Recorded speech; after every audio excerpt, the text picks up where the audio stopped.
Stiff. Old person, stiff. Apologies. All the grunting in the background was me stretching my stiff back and my stiff shoulders. And they're stiff because I'm carrying the shit out of my grades in school right now. No, genuinely though, like I had a final exam today in a subject that I knew nothing about, next to nothing about when I went in this semester. And I annihilated that motherfucker. That test didn't stand a chance. Okay. Sorry, that I'm getting animated, and when I get animated, I have a tendency to use more colorful language, but just genuinely destroyed that final exam. I wrote that thoroughly. Oh, man. It makes me wonder, though, I think about how sometimes, because I'm on B12 today, right? It's pretty obvious when I'm on B12, because I take it and I'm more amped up for the rest of the day. So it should be pretty clear that today I'm on B12. I took it at lunch before I went to go take the exam. But it makes me wonder about, how these streams will work in the future if I ever have children. And I know that's a weird tangent. I'm back on, watching video essays in my spare time now.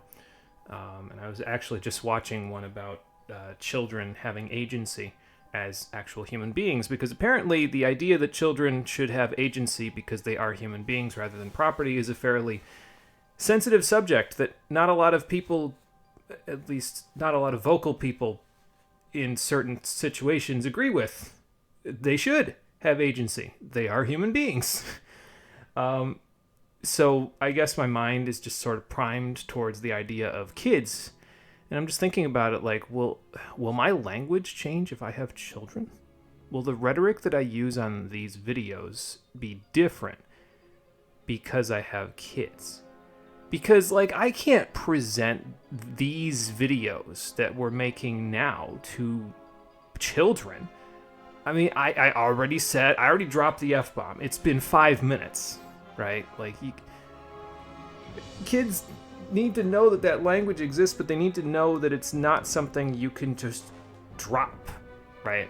It's something that you use when the rest of your language fails you. It's something you should only use in a last resort, and here I am applying it liberally like peanut butter on toast.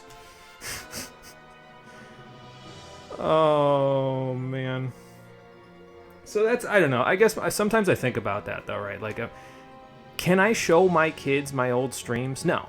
I don't think I really reasonably can, because I don't keep track of every time I swear. So do I create a rhetoric where I replace words that would otherwise be considered swear words with something else? Do I say fluff instead of fuck? I don't know. I don't have kids yet, so I couldn't really tell you how that would change. But I don't think that my current syntax can stay the same if I want to present these videos to my children as, this is what Dad does in his spare time. I'm thinking too far ahead, as usual, because I always think too long-term about any of these things. I'm thinking about children I don't have yet, but...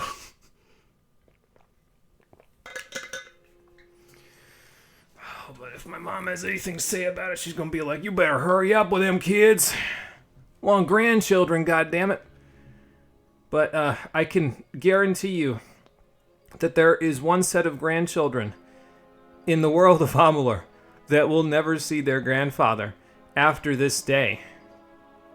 And as morbid as it sounds to be quote-unquote I don't know if grandparent orphaning is actually a thing, but as morbid as it sounds, Templar Octien's grandchildren will never see him again after today. I probably shouldn't say that too loud because the Praetorian guards are out and about patrolling the streets, but hey, that's our next objective, so that's the plan today. How you doing, everybody? Welcome back to Kingdoms of Amalur Reckoning, the Stream Edition. I said Kingdoms of Amalur Reckoning, the Stream Edition. Take your what and go somewhere else with it. It's one of only 2 lines you assholes will tell me while I'm wandering the streets. I am so amped up today. Like, oh, I went the wrong way. Just genuinely, though, like, sometimes I think about, like, I think about the way that other Western RPGs have done small talk, right? And it seems to me like this game didn't get the memo on that. Like, a lot of people meme it up, right? Like, when, you know, you've got Skyrim, where the NPCs, when they're within a certain distance of you, they'll just tell you their whole life story, right? But and it can get annoying, right? Because they say the same 6 or 7 lines all over again. But I don't think, it's annoying because you're getting those lines. I think it's just annoying because they repeat them. Because then you get a game like this where not only do they repeat the same 2, 3 lines over and over again, they repeat them ad nauseum, and they give you nothing in return. And almost, I feel like that system is worse. Like, I would rather you spout your life story to me and put it on repeat. If only because of the fact that then you don't get... You are the most unique gnome that I have actually met in this city that does not have a name. That's impressive when all you said was, "What can I do for you?" Like, you see what I mean, though? Like, who programmed this shit? Who thought that was okay? I don't think it's okay. Get your shit together, 38 Studios. Oh, wait, you can't. You closed up because you bled money like a stuck pig. Never mind. That won't work. All right, anyway. Let's go and have a look at this place where Templar Octien is supposed to be hanging out. And let's tell him that I don't think it's very nice that he tried to have me murdered by a bunch of 2-bit assassins who couldn't do shit if they tried. Nice to see you again, Templar. You're alive. What an unexpected and quite unfortunate turn of events. Turns out a man in full plate armor is a little bit harder to kill than you initially anticipated. Maybe you shouldn't have just had them flood into the room while acknowledging their presence. Maybe you should have just had them stick a dagger in my throat. For starters, they expected you to be rotting in a sandy ditch somewhere. Supper for the carrion birds. Yeah, that ain't happening. Understand. You and I are alike. All we both want is to see this business reach its end. I'm pretty sure the ends that we both see are completely different. Ha! The White Palm are hardly thugs. Simply finding them cost me a small fortune. When I expect to be reimbursed with this failure. How do you expect to be reimbursed when you paid for 2-bit assassin? If that's the best you could find for a small fortune, the assassins in this world suck. So, like, genuinely, now what? Like, do you want this to be a business venture? I'm not going to let you go by getting me to Ventrinio, but I don't think you have much of a choice here. I have you in a corner, sir. Or what? You'll slaughter me in a murderous rage? Yes. Your kind is as predictable as it is stupid. At least we're consistent. I'm afraid you'll find me quite hard to kill. Unfortunately, I cannot say the same for you. Sir, you are 3 feet away from me. All I have to do is pick you up. And I won't just have you clapped in irons. No, I'll hand you over to the scholars in the Basilica for research. Yeah, and what makes you hard to kill exactly? You're looking at me, right? Like, you can see what I look like. You can see the hammer on my back, right? A long career supporting vivification research has left me with certain advantages. Oh. I could say I'm more resilient than most of your enemies. So you have plot armor, or are you saying you have nanomachines? Either way, it sounds like at least you have a contingency plan, which, to be fair, I've given you a lot of shit. To be fair to you, having nanomachines actually somehow makes you more adept at these fighting things that we're about to go do than everybody else that has died by my hand in this game so far. I'll admit I did not see you and Hughes lying to blackmail me. His conscience was always his biggest liability. Good thing I'm here to get him off that path. Trinio will take over research on the well. He has no such weaknesses. What makes you think anyone's going to let you research the well after this? To examine. After all, you met your first death as his assistant. It Oh. could be a reunion. So you know how I died then? Well, that's interesting. Of course. And it's such a pity you'll never find out. Maybe not from you. From somebody else? Yeah, sure, why not? Oh. Okay, anyway. So he's gonna run away because he's a big fat fucking coward. Big shock. I know. And he's gonna leave his guards to do the dirty work, and they can do absolutely nothing. So, ooh, a minor damage boost. I won't need that. So anyway, now our plan of action is to chase after him across the scaffolding above the librarium, which, by the way, he just set gnomish books on fire in the process of escaping from me.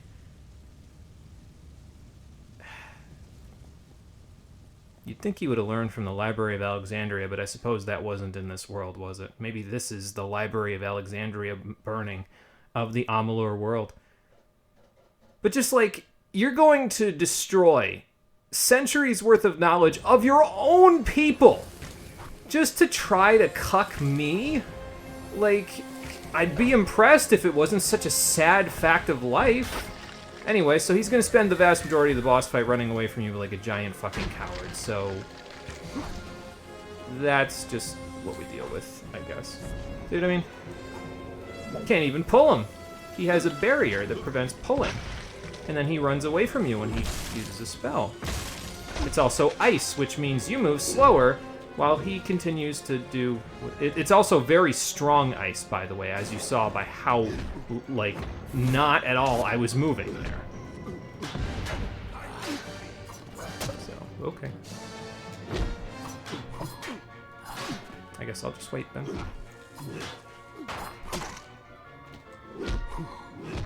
See, if they space themselves out just right, they can actually get to the point where they can actually get through my defenses.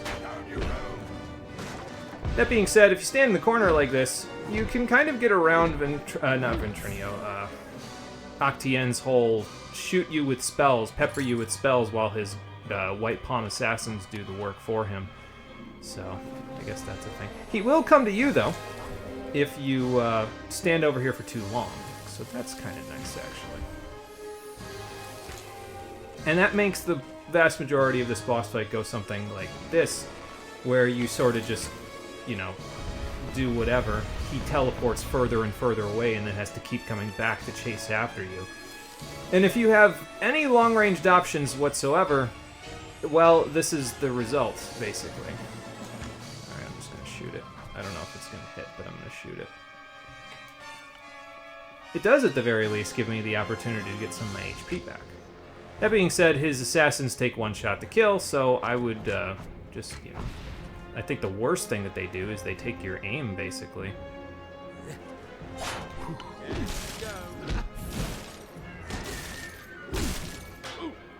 I think I didn't see that over there, sir. Managed to get that one off before they got the shot off. That's not bad. That's a little tough to do sometimes. I wonder if I can arrow storm him through his little barrier. The barrier, by the way, normally prevents him from taking any damage, so okay.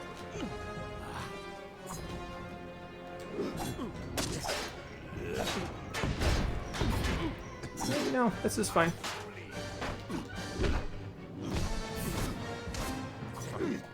Lunge will probably be pretty good here. Okay, he's not close enough to actually do anything to me, so just get behind him.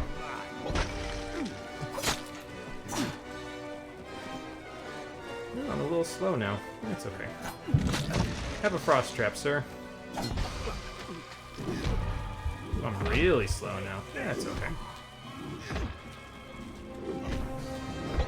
I should probably drink one of these and one of these, actually, since I just sort of face rolled a whole bunch of damage there. That's okay. Okay. So yeah, you don't have cover over here. I guess they learned their lesson after the first time. But that's fine. You can mostly just tank through. We got a health potion after all, after that first section, so it's all good, I think. Now to see if he comes back, or if I've damaged him too much already. He appears to be slightly stuck, so let's just pop him in the back and see if that does anything. Well, at least I got rid of the assassins real quick. That's nice. Goodbye.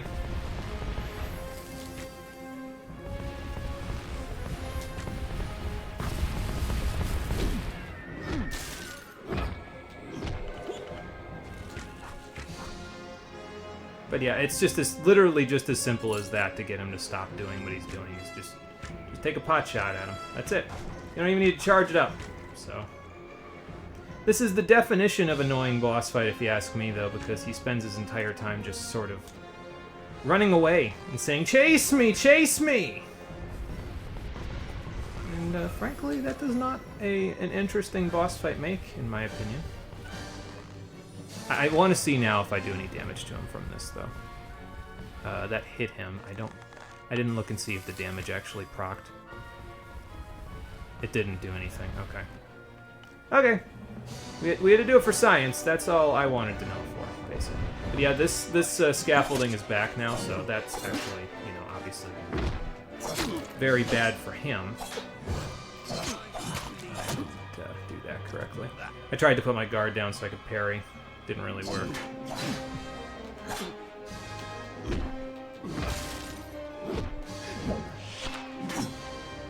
No. Well, okay, there we go. Didn't get the parry up. I don't know where you think you're going with the targeting, but like...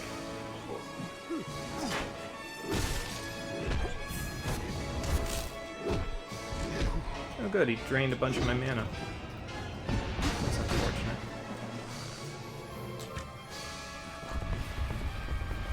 Not particularly unfortunate, but, you know. It's unfortunate enough for him that I consider the boxes in this boss fight to be more worth my time, honestly. Oh wow, I still hit him. Nice. Okay, there he goes. So now, we can Fate Mode him. I'm going to use a greater experience booster, even though I don't think he actually gives us a particularly large amount of experience, if I remember correctly. Like I said he did, but I actually don't think he does. To be fair, he wasn't particularly difficult to kill, so that's probably part of his problem. Try me, bitch! And it's a home run! Yeah, see, not that much EXP. Fun fact, though, now that we've made the baseball reference, because I literally knocked him out of the park, the head, I don't want to say developer, because he's not a developer, I guess the CEO of 38 Studios, the creator of 38 Studios, was famous baseball pitcher Curt Schilling. He certainly shilled a lot of money for this game, that's for damn sure. Honestly, though, genuinely, I gotta give him a little bit of props for taking money out of his own pocket, but he definitely bankrupted the shit out of himself by making a game of this caliber. I think he needed to hire some people who could account for the money a little better, honestly, because they bled a lot of money on this. I certainly don't know what is. Yeah, it sort of implicates him, doesn't it? Templars must make him assume responsibility for his actions, overt as well as hidden. Good. Even though you went against my explicit instruction, you have my respect. Well, glad I could earn it. So that means he's done, right? I mean, she used me. Yeah, of course, dumbass, she used me. This is Gnome Society. They're all using everybody else. It's bureaucratic. Should he survive the wounds earned in battle, I should think so. I mean, I hit him in the face with a spiked mace and he went flying 300 feet, so... Or perhaps save this mysterious well of souls. That one will take some deliberation, considering its various ethical and societal ramifications. Ah. Gnome Society is in your debt, and we always pay what is owed. So here's a small sum of gold. Literally. But in any case, yeah, so her saying, the 12 souls, it'll take a while to deliberate on that. That gives me free reign to explore it and find this Ventrinio guy. Ventrinio Desalini. One name I never expected to be brought into this business. You didn't? It seems he has escaped the gallows yet again. I Sorry? believe your friend Scholar Hughes may be able to help. While you were here, my people found him salvaging the tomes Octien attempted to burn. Yeah, it sounds like a Now, Hughes thing you to must do. excuse me. A Templar has fallen from power, and Edessa's political buzzards are circling. Naturally. So, yeah, he doesn't have anything to drop for you either, unfortunately. He just kind of What's needed? lays there. Mostly dead. Don't know if he's fully dead, but mostly dead. Octien would go quietly, or that he would leave evidence behind. Such a waste. Some of those books he burned were centuries old. Yeah, like, come on now. I was able to salvage some from the flames. Okay, well, at least that's good. Anything of... I don't care about... Like, come on now, man. Just stop being a dickhead. Is there anything of worth? Oh, great many prizes. Treatises on the nature of death, tables upon tables of autopsy analyses, but only one item of true value. Octien's diary. He kept a diary? Based off of what I've read in these pages, Ventrinio has been working on an island off of Cluricon. He kept a diary that implicated him of his work on the Well of Souls? I feel like that's not really prime villain material. I feel like you'd want to hide that shit so that nobody could know. Also, Cluricon's behind Tuatha lines. That's not good. But this young lady says she has a way to fix that. I'm not sure how you know Elinshire, but she seems quite eager to speak with you. Oh, so you ran into When you her. meet Ventrinio, be careful. His genius comes at the price of his sanity. He Right. may want to kill you the second time around for good measure. Oh, If he fun. hasn't yet gotten completely mad, Ventrinio should be able to get you into Alabastra. Alright, well, I'll see if I can go find him. So, but what about the work that you're doing on the well? Like, isn't that going to be kind of hard to do now? Unfortunately, research on the Well of Souls will be put on hold. Octien organized it in secret, and the other Templars will want to learn all they can of it. Yeah, fair. But I do not think I'll be idle in the meantime. With Octien out of the way, there will be need of a new Templar in Edessa. Ah, so Professor Hughes was playing the long game here. And we get a new Twist of Fate card, Unraveler. You defeated Octien and exposed his scheming, thereby proving that unmaking the threads of fate is often as important as measuring and spinning them. I feel like Clotho, Lachesis, and Atropos would have something to say about that, but at the very least we get a plus 5% experience bonus to all experience we get in the future. So I guess that's kind of nice. Yeah, honestly, I don't think we need to talk to you, ask you about it anymore. I think we're good. Yes? I think we can get out of here where the people speak in one-word sentences, mostly. Because there's nothing else that I need here. Alright, let me get my notes out while I'm waiting here. Probably, considering how old my phone is. Yeah, I was going to say this is going to load up before I What? get it there. Especially since my notes are buried under all the study guides I have for finals. Alright, there we go. So, here is the plan of action. Now, first of all, do I have anything in my inventory that I would need to get rid of? No, doesn't really look like it. Alright, I mean, I could go buy another health potion, I guess. A health regen potion, I guess. But I can save that for when my inventory actually fills up. But here's the plan, basically, is now we're going to go out here. We've done basically everything I want to do in the day tier area, except for in the Red Marches. So now we're going to head back to the Circle of Vanguard, because that looks like the closest place to the Red Marches for us. We'll head up into there. There are some side quests that are available here. Hopefully they don't bug out on me. But basically, those are going to be the last side quests we do in day tier, and probably the last side quests we do all the way up until we reach across Tuatha Lines in Cluricon, because there's one more faction I want to go work on over there when we get there. But the Plains of Arethel will be filled with enough activity, because we will be hunting animals down when we get there. As you can see, though, if I look at my level in a second, we have not yet reached level 21.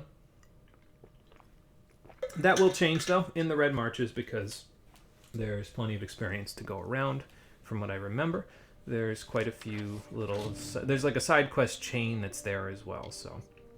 But yeah, so we're about 10,000 off from...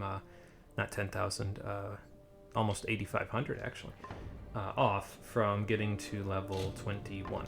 And once we get to level 21, we will be able to get the access to the animal components that are the strongest animal components available on the loot table.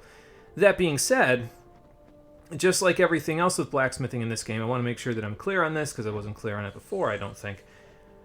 That is a chance of getting those items. It's not a guarantee that those are the only items that will become available. Why is my frost trap not going out? There we go. Oh, that's one of their boggarts. Alright, cool. Nice boggart, friend. But yeah, so that gives us a chance at getting the highest end animal components. We can still get some of the mid-level ones and maybe even the low-level ones. I don't actually know. But yeah, we're going to have to figure that part out. If we don't get the highest level ones, I'm not really too bothered by it, to be honest. Like, I'll just use the mid-level ones, you know what I mean? Like, that's fine. Doesn't matter to me. Ah! The sands of Ulcerand rest above a vast network of Fey hollows. Florian, practicing your levitation spell. Awesome. You keep that up, man. It looks like it's working for you. Really, one sprite? That's what you're gonna send against me?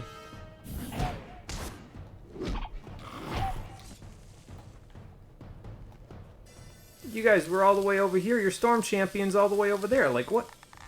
What are you gonna... Come on, let's go. Get in my range. I don't know where this is gonna go. I'm gonna assume it is, but good. Typically, when you're doing that, it'll just, like, the enemy's name will pop up, and that'll be where you're targeting with your arrow storm. But in that particular case, it was not happening, so I had to just hope, I guess. You can keep your shadow prisms. Thank you very much. I don't think they sell for too much either, to be honest, so I'm kind of like, I don't really need them all that badly. No more sprites.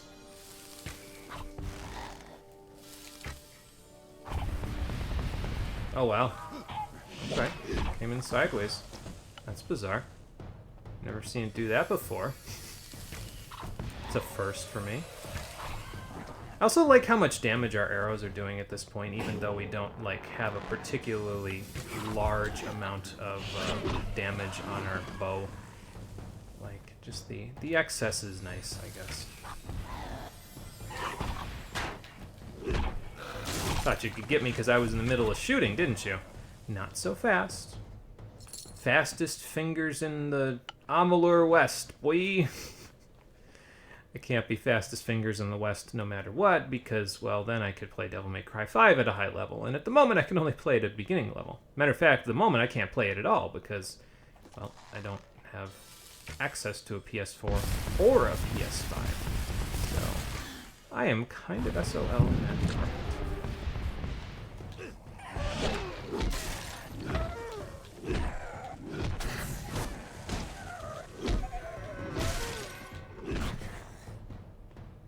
I just love how much you can extend your combos out with Harpoon and Lunge.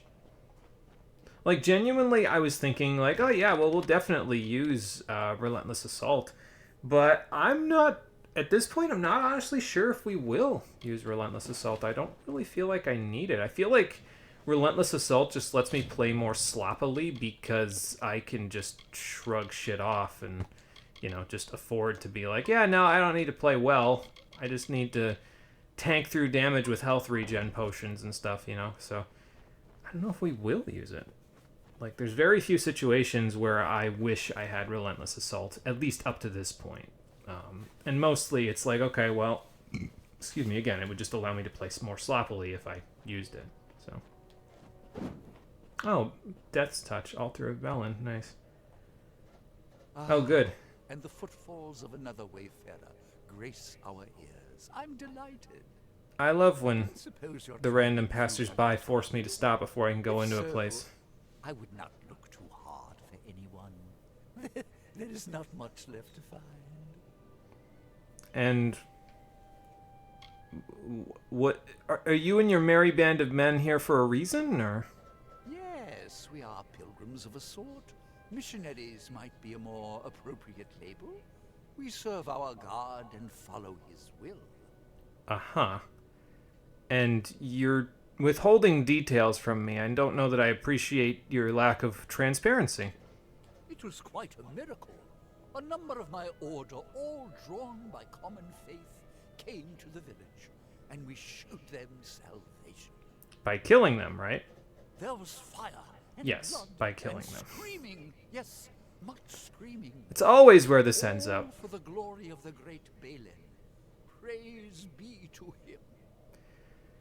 Uh-huh. So you killed all of them. We liberated them, man and woman, Alfar and human. We have delivered them to Balin, to his paradise. Did they ask you to do that? Our And why did you do it covenant anyway, with even if they slumbering did? Titan, Balin's beloved servitor, into these lands. But worry not, for right now we will show you paradise. I will show you this hammer.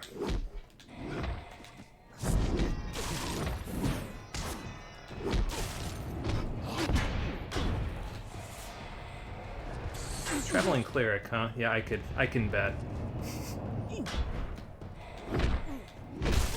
Thank you for standing in your circle of protection doing absolutely nothing about me massacring your friend. That's really nice.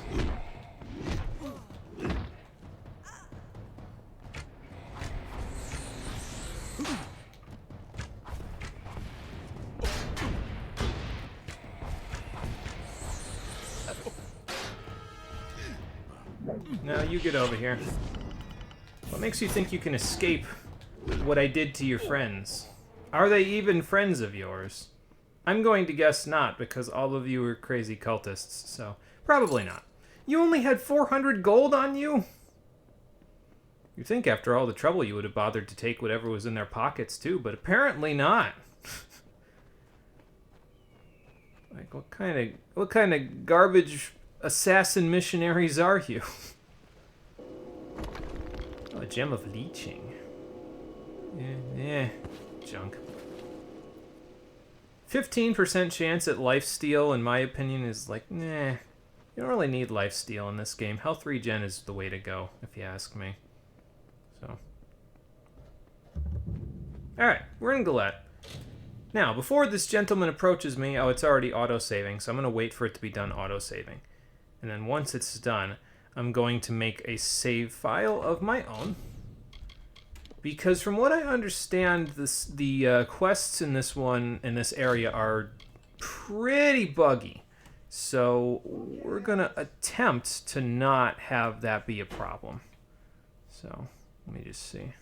It's been 4 days. It really has been 4 days since I played this. That's nuts. You're the one Colm found slaying the Testament? I'm impressed. Well, I'm not here for the Testament. I'm here for gold. And I've got work for two. Care to make some riches? You know, it's funny, after dealing with those crazy cultists, I'm kind of glad to have just a mercenary hired for gold be here. He's also a repairman, so let's see what he can do. Okay, so I should probably repair my hammer separately. He can repair the rest of my stuff, though, I guess. So I'll repair those two with repair kits. I probably don't have to because I've got enough money, but... So what happened here? Were you guys almost part of the massacre, or...? I was a war-sworn hireling once. Oh. Passed over for promotion one too many times. Yeah, My fair. last job, I found a map to a treasure beneath Galette. A friend, Tears, and I gathered a crew to claim it. We found the town in ruins, but we're undeterred. We would get what we came for. Then Tears slipped something into my drink, and the crew left without me. Now I Great. want to beat them to the treasure, and I could use your support. So they abandoned you. I want more than no, I don't need that. What do you mean, why did they leave him behind? Because they want to get the treasure before him. I mean, that should be pretty obvious. Alright, sounds like I can help you get this treasure, so let's go get it. Good. We split the map among the crew, but I know the treasure lies in Galette Caverns. Now, let's move. So from what I understand, this is probably the one the quest that I would do first, because there's a total of 4. There's this one and one other one that's in the town, and then there's one that pops up after you do either the first or second quest, and then there's a 4th quest that pops up once you do the first 3. So from what I understand, if you do this one first, it tends to be less buggy, but I don't know that for sure, and there's no wood around me to knock on, so I'll knock on my head in the hopes that it doesn't get buggy. It's in a cave near the ruins of the town. the Galette tunnels. I'll meet you inside. Alright, sounds like a plan.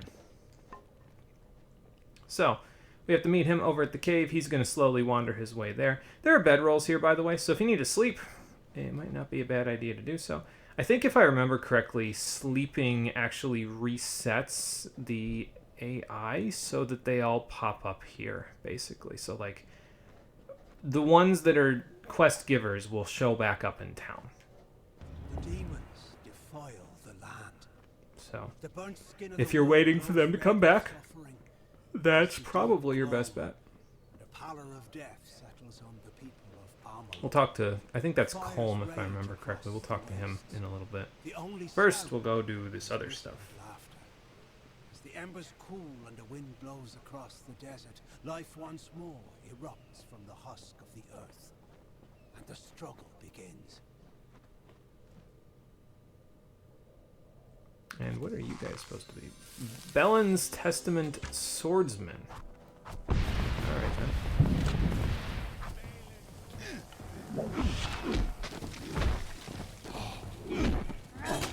Pressing the button too quickly today, evidently. Wow, that other guy really got trashed, didn't he? I hit him with like one frost trap and one physical attack. Must have been a lower level or something. Alright then.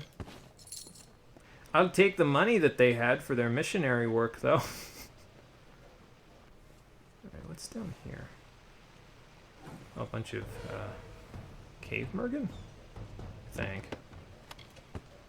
Crude hexweave hand wraps. These are the tier 4, I believe, sorcery gloves. So, that's nice, I guess. We're starting to find crude sylvanite and crude hexweave stuff, so that means pretty soon we should find crude troll hide stuff. We might have already found some, actually. I can't remember.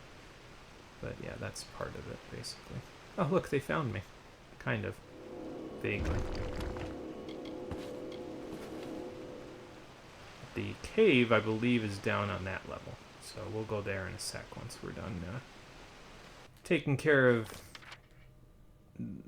these maniacs that are here. Oh, it looks like he's taking like the path that I didn't go in order to get here. So that's cool. Another azurite hammer.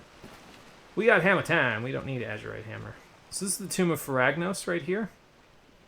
Faragnos, something like that. I think this is one of the ones that you... There's multiple entrances to the tomb in here. But this, I think, is one of the ones that you come to in order to get to the next section, basically. See if I can get these guys down before... Is that... Yep, both of them dead. Alright. Now for her, just wait for her Tempest to go out. Do one of these. Now. And finish her off. There we go. Oh yeah, hang on. Yeah, just a minor one. Alright, anyway. Ow! Well, that looks like it hurts. Lobotomy Express! Christ almighty, man. Well, put me just about at level, so that's cool. We face another one of these groups, and considering where we are, it's likely that we will face another one of these groups. We'll probably be able to move right along. Bewildering Greatsword, 14% stun duration. It's also a Sylvanite Greatsword. Again, that's encouraging. It means that we should be getting some more Sylvanite gear over time. I currently don't need it because I've got a full set of Azurite stuff, and frankly, that should probably carry us all the way through the Plains of Aerithel, judging by the fact that I'm not going to be doing a whole ton of side quests anyway. But, I don't know. I'll keep my eyes open. Is that the treasure? No, this is the treasure right here. The hidden one.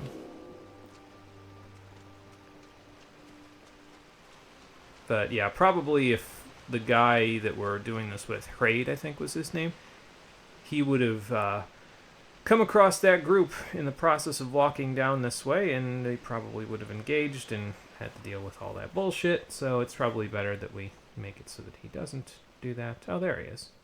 Okay. I just sort of assumed that because the blacksmithing thing was back there, that would mean that he's back there, but no, he's down here. He's the blacksmith, but that must have been just like a forge, basically. Well, there's a hidden door to the tomb up there, so probably if we go up and around this way, we can get there. Doesn't really lead anywhere, though, because the only place that leads to anywhere is if you go up this main road around this way. That's the one that leads into the Plains of Arethel, into Talarain, which then, once we get to Talarain, we'll go straight to the Wolds and then straight up to Emer, because if I remember correctly, excuse me, the way that the quest in the Plains works is that you're going to end up in the Cradle of Summer, and then an NPC that's there tells you to go all over the plains and gather up a whole bunch of stuff. So we'll have reason to explore the rest of the plains and find more animals after we do that. So that is the plan of action. So we'll see if it works out. Excuse me. All right, well, I fate moded a Banshean,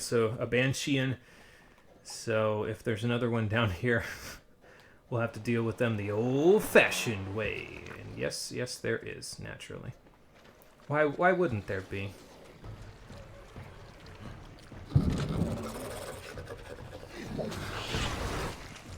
Oh, she missed. That's good. I'll just wait. Yeah, you can beat the other Mergens up in order to get some in order to get some fate mode for yourself. Thanks, trade, but I'm not sure if I need that. Okay.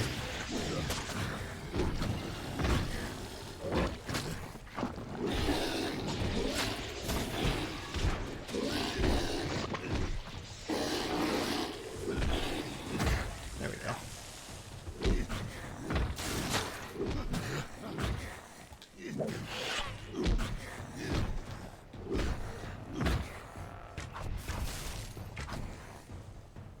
Alright, cool. Got him.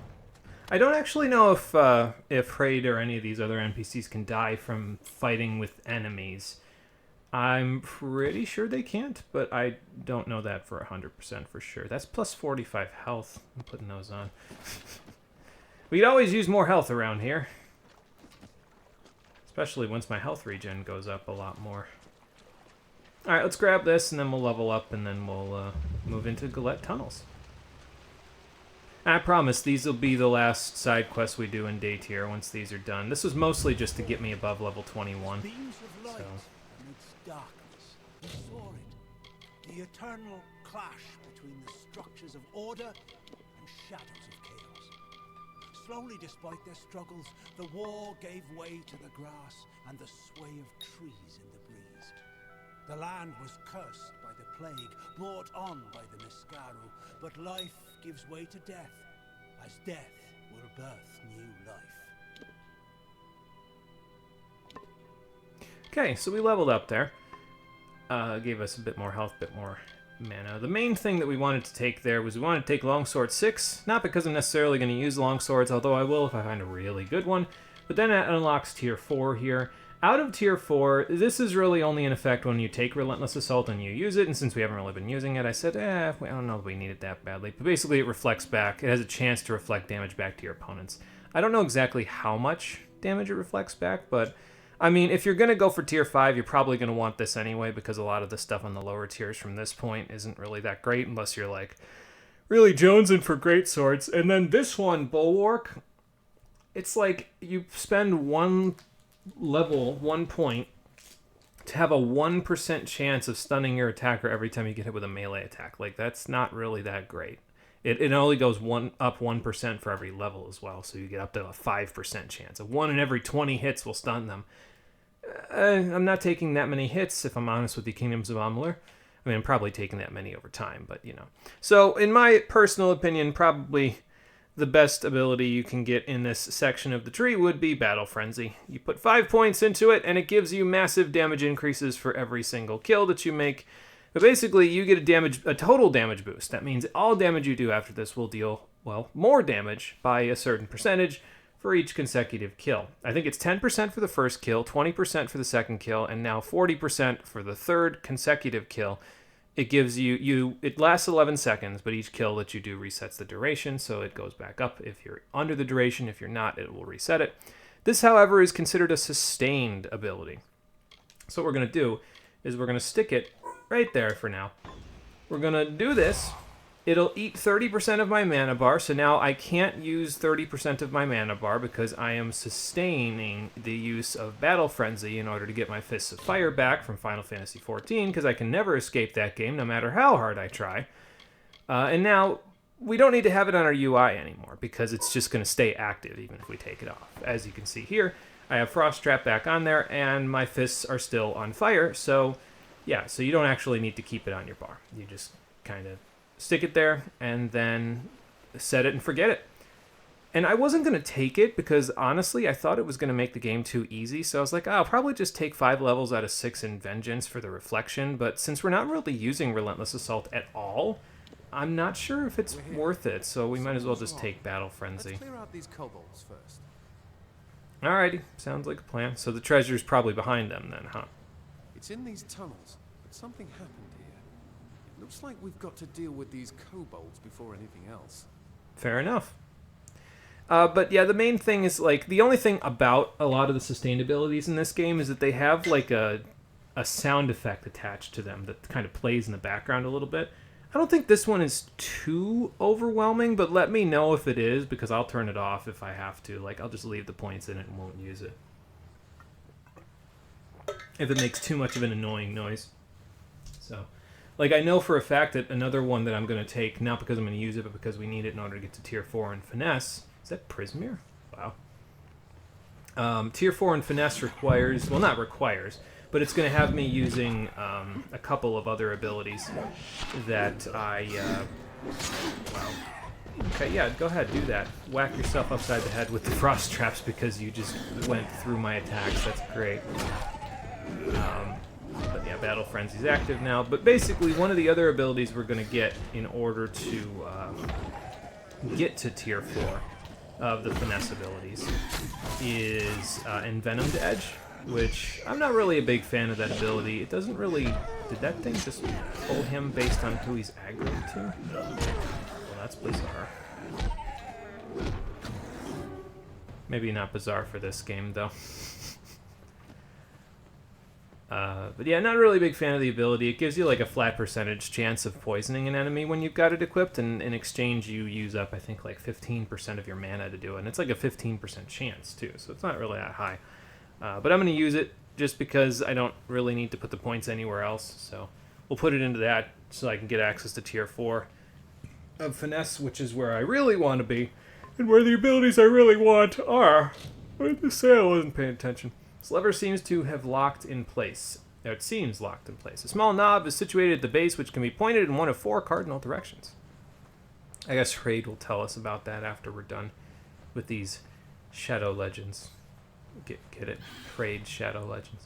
God damn it. I should never be making those jokes. Seriously, why do you do this to me? Harpoon.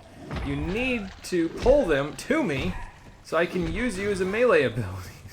What do you want from me? Hang on, man. I'll give you some fire support. Okay, if you're not going to pull them to me, I'm going to come to them.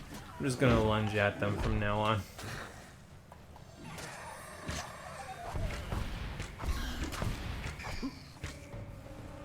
Here they come.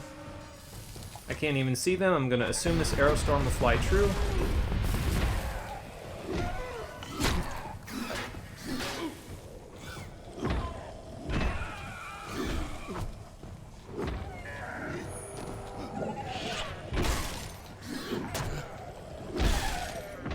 They're all on me rather than on Trade. I love when these things get super armor just because they decide that they can have it. Why not? Wasn't sure if that was going to make it, honestly. Do it again. Is it worth all the mana I'm spending on it? No, probably not. But it's okay. Kobolds are taken care of, but something strange. All these bodies. I don't think the kobolds killed these people. Tears was former warsworn like me. A rabble of beasts would be no trouble for him. And these other bodies look like they've seen action. So did they kill each other, or...? Which means they encountered Tears, and they fought it out. We better see if Tears made it out alive. Alright, fair enough. So how are we supposed to find Tears, specifically? I don't know for sure. Thanks, that's real helpful. Alright, well anyway. Take care of the rest of these guys first. Do the looting while I'm thinking about it, and then once we've done it, crude Sylvanite hammer. Again, without the piercing damage, it's not better than what I've gotten, so. Alright, so I think basically what they're going to have you do here, if I remember correctly, is... oh, you have to go over here first. Okay, so let's go over here first, then we'll do the thing. Because if I remember this quest correctly, I think they have you do something that's unique, but still kind of annoying. It's locked tight. We'll have to find the bodies of Alcers and Bertza to unlock it. We'd better start looking. If you see a body that looks like one of my crew, give me a shout and I'll come over. Okay, so what should I look for? I don't know. We'll just have to search them. If you see a body that you think might have belonged to my group, point it out and I'll try to identify it. So how do you not know which ones belong to your group? Did they get undressed and change into different clothes, or like what do you mean? So basically he'll stand at the front of the cave. I think he might come towards you as well if you do this, but you have to go find the bodies of the 2 crew members that he was talking about in order to find the code to this door, which is, I would assume, the treasure vault. I think they're always in the same spot. Here's Bertza. It just tells you when it's the correct one, so you don't even have to, like, bother with the have Raid inspect this one, have Raid inspect that one. Just go to the bodies that say specifically that they're the corpse. And they're not even really that consistent either, because like this guy has lower level armor on than Raid has, so, or this lady. She was just a mercenary looking for easy gold. Didn't know the job would end like this. But here's our combination anyway. Oh, she has to have expected the job to end potentially poorly. Like, it's just the way these things go sometimes.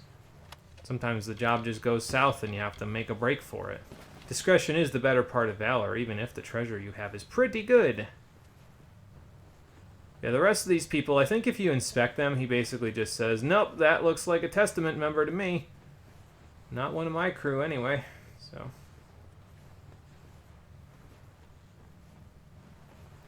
Looks like a few of them got dragged pretty good, though. That guy had a big pile of blood underneath him. I didn't know him well, but he didn't deserve to die like this. Looks like he has his part of the combination still. It just seems like kind of a waste, basically. Like, at least Alcers has the same armor on as him, but it just seems like kind of a waste to have you going through the trouble of having Raid inspect the corpses when you can literally just read and find out which corpse is the correct one. Like, at that point, why not just put it on the mini-map? Like, why not just put little quest markers there to indicate where they actually are? Like, he could point them out to you because he would know what they're wearing. This whole thing is just really weird. Like, I don't understand at all.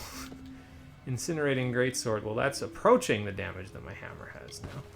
I guess at least they're approaching me. Yeah, not really a big fan of the way that they designed this one. It seems kind of strange to me, if I'm honest. But what do I know, right? I'm just the guy playing. I'm not the guy that understands anything about game design.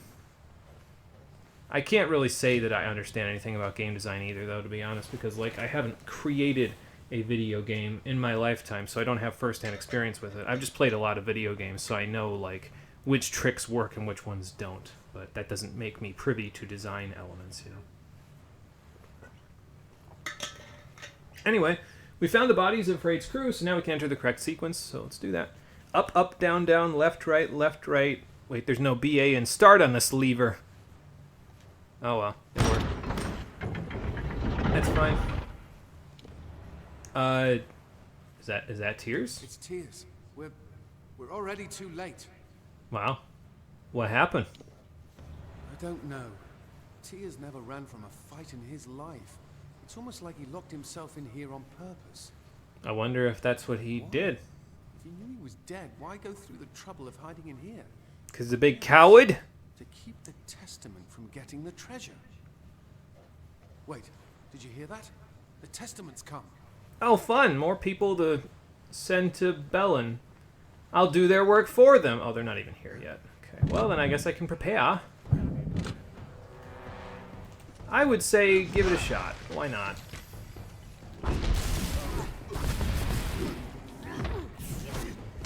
Some quick footwork there. Okay, Battle Frenzy is up.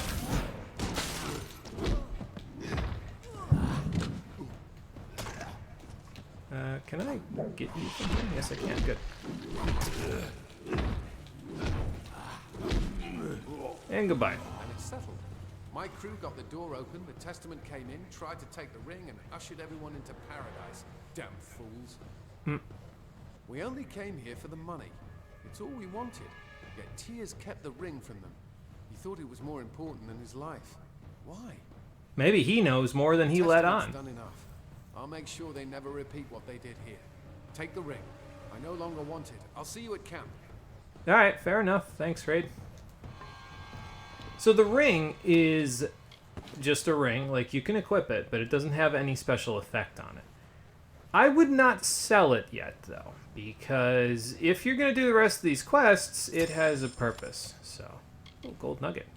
Nice. Let's stick that in junk. It's not junk. It's worth a lot of money, but it'll work for me. Well, I got one hard chest and one Prismeer pick, so off we go to get something that just plain old isn't worth my time. What a shock, right? Like, again, you'd think that these chests would have something of value, but no, apparently not. For me to waste my Prismeer pick on them. So, yeah, here's the ring. Nothing really on it, but it does have a phrase on it. In Canyon's End, Ferragnos sleeps and waits to rise again. Boy, I hope not. But knowing the fact that we're doing this quest line, that's probably where it's going to go.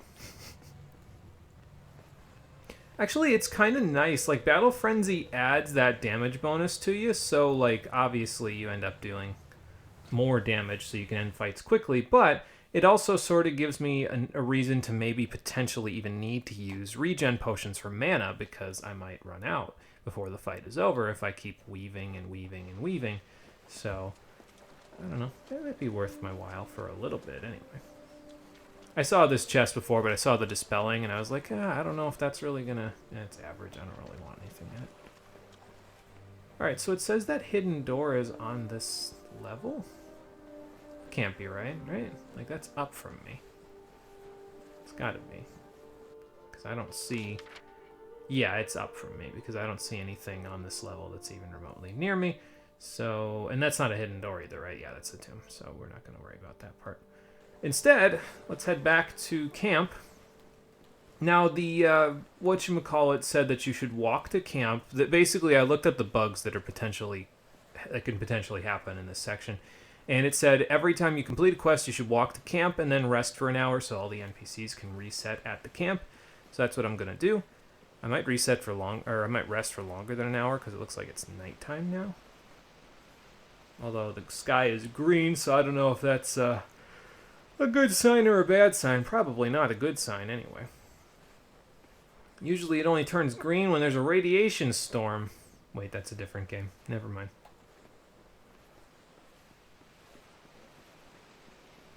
But anyway, yeah, now so the next quest giver is probably in town. That's right over there, so that's good. He's already here, and yeah, the next quest giver's over there. But before we go and take care of them, let's see what time it is. 11:53. I'll sleep for 3 hours. That's fine. It's just gonna phase out and phase back in anyway. That way it gives everybody a chance to kind of reset. And now let's talk to Colm. Quest number 2 of 4. You made it to our camp. After seeing how you handled yourself against the Testament, I was hoping you might. Oh, you saw that little scuffle back at the in camp trust each front other, of the marches? But aid is not as forthcoming. Yeah, I can see that. I will be blunt. The Testament has taken something from me, and I want to recover it intact. But I cannot do it alone. Okay. So what did they take? Like some kind of family heirloom or something? My brother Giran. Oh. I did not take him per se, so much as seduce him. Why did you refer to him as it for a second? Isn't that a little weird? Arcana, and then one day he vanished. When I heard of the Testament's involvement, I feared the worst. Uh-huh. I managed to track him here to Galette. Ow, my beard! I'm stroking my beard, but my hands are on fire. The Testament was in these marches. So what would convince him to join the Testament, then? He would not have. Giran, he was always alone, always with his studies. He was wise, so very wise. You sure he didn't just There is no chance decide to not be wise anymore and they must have go caused. into a cult? Then again, his last letters to me were... No, nothing. Never mind. I mean, okay, he's your brother, man. You don't gotta give me all the details. I'll help you find him. I just hope you don't refer to him as an it again. Excellent. I have resources at my disposal for a reward if we are successful. I have reason to believe that he is hiding in the ruins that run beneath the marches, this tomb of Ferragnus. Okay. I will meet you there. Hopefully, this cult has not sunk its claws too deeply into Giran's mind. Yeah, that would not be too good. So which tomb opening am I going to? The tomb of Ferragnus is an underground ruin beneath the canyon. Probably the one that I discovered before I went to do Kraid's I thing. fear the Testament's presence will be strong in there. They seem drawn to the tomb. Yeah, I think they said they wanted to, like, bring their patron god into the world or something, so that's just great. His brother's keeper. Let's see. Yeah, that's down. So that's, if I go down to the first place where I went, just across that bridge, it's the first one that we went to there. So we'll go do that, and then we'll go from there. So like I said, this is quest number 2 out of 4. Once we do all 4, we will have taken care of the major trouble that could have caused us problems here, I suppose, although the quests only ever cause us problems if we choose to do them, so that's when they play out. If we choose not to do them, they don't play out, so they don't cause problems, but we might as well do this because they're trying to bring back some patron god or some shit that would probably kill everyone if it got here, so if intact in the way that they believe in them as. So since that's the case, maybe it would be best if we just nip that one in the bud before it becomes a problem. All right.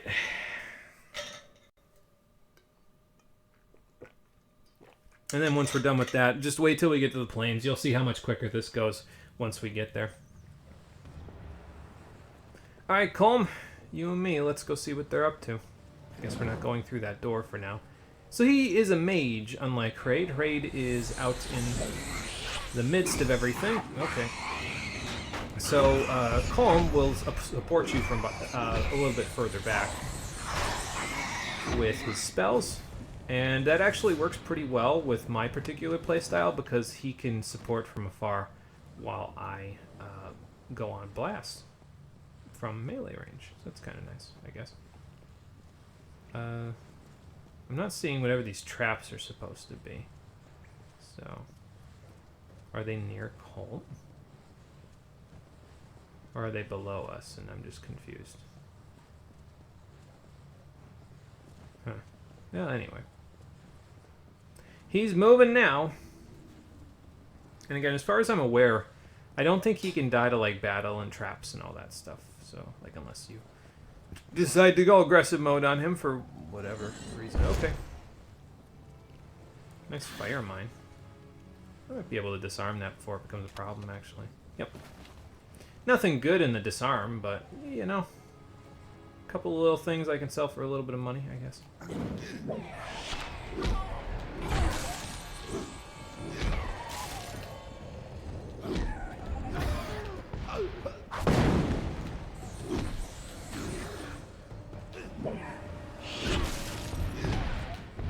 Keep the Nightblade busy while I take care of his friends. There we go. That will work. You know, I could probably go looking for treasure and stuff later when I actually care about it. Is there going to be fire mines here too? Yep, I can see at least one of them. Well, I guess a cloudy fire shard ain't too bad. Is that it? Yeah, it's just the one. Okay, cool. That's fine. Okay, now they're starting to give me halfway decent stuff. I mean, it's elemental stuff. It's nothing incredible, but it's better than the weak rivets and the standard stuff that I was getting before this, I suppose.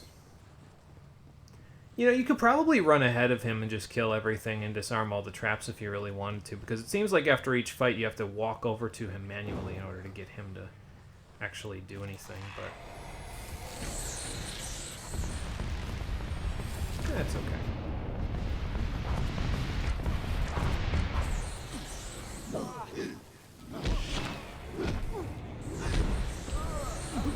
Frenzy. That's not his. I don't know what I'm getting stuck on. Somebody's something.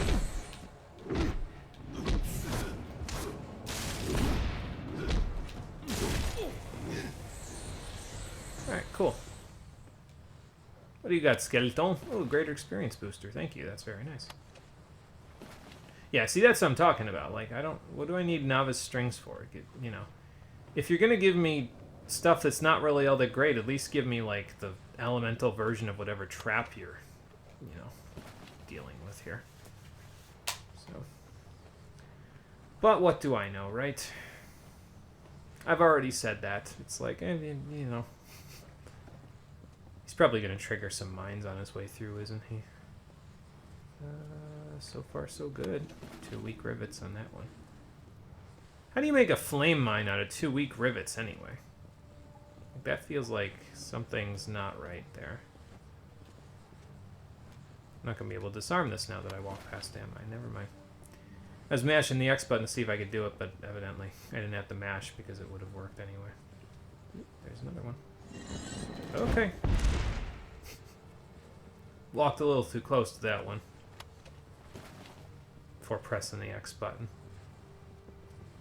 Those hurt, by the way, if you hit them in the beginning of the game, but at this point I think we've probably got enough health regen to last through them if we, you know, do get hit by one. So, yeah, the stuff that you get out of them, I guess, isn't awful. Okay, so those are there. There's probably another one on the other side. Like over here? Yeah, there it is. I guess the Lament Fire Shard's not terrible either. Oak Shock Rod. Yeah, nothing particularly good there, but that's alright. Alright, next. Oh, they do still hurt. Okay, cool. Well, there you go. Food for thought, I guess. I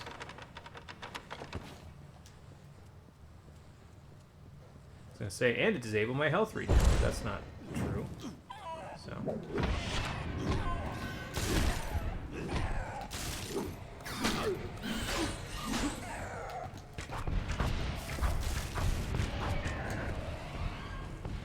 Alright then. Further in we go. Or at least we would go further in if this Kobold Rogue didn't want my bacon. See, that's what I wanted to do every time, is pull them that close to me. If they don't do that, what's the point, right? Alright, I guess we're going out to the Red Marches from here. That's cool. I wonder to what?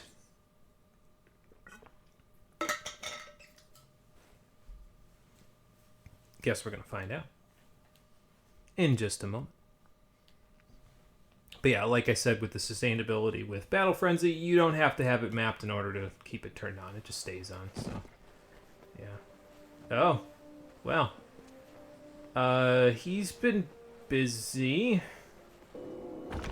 Didn't bother taking this stuff, though. Infected daggers. Those are actually not bad. Sylvanite daggers. Now, daggers will always have a really low, like, physical attack on them compared to other stuff.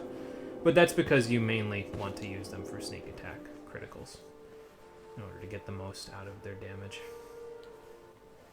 So you're the one my brother dragged here. Why?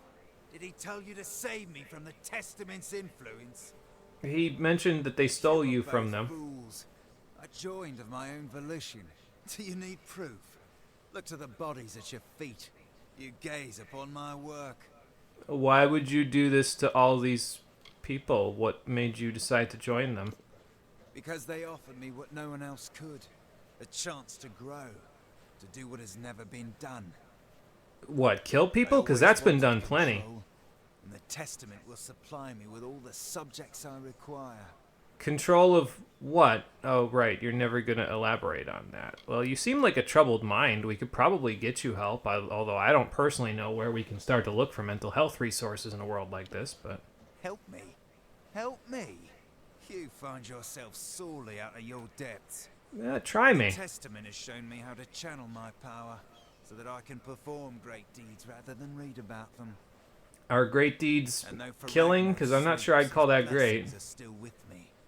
Even the corpses of these pathetic villagers move in my command. Oh, great. So that means he's going to bring them back to life over the course of this fight if I let him, huh? Yes. Yes, he will. There we go. But yeah, just focus him down, because you'll get rid of the bodies if you do. You probably could get some good fate out of that, though. There is more to the Testament's presence here. In Geran's name, we must find what they want. Yeah, probably, so we can, you know, do him some service to when he was sane. If he was ever actually sane. I don't know. Anyway, what's he got? A shadow prism. Great. And some money. That's fantastic. Executioner staff. Okay. And nothing else on there. So we finished the quest, right? Like, that's done now? Yes, it is. Okay. Now, you could fast travel from here because you're outside. You could fast travel from here back to where you need to go. That being said, I would discourage you from doing that because that could cause the NPCs to bug out a little bit and they won't end up where they're supposed to. So I'm actually going to walk back. It seems like a pain in the nuts. To be fair, it is a pain in the nuts, but if it means the quests don't bug out, I guess I'll do it.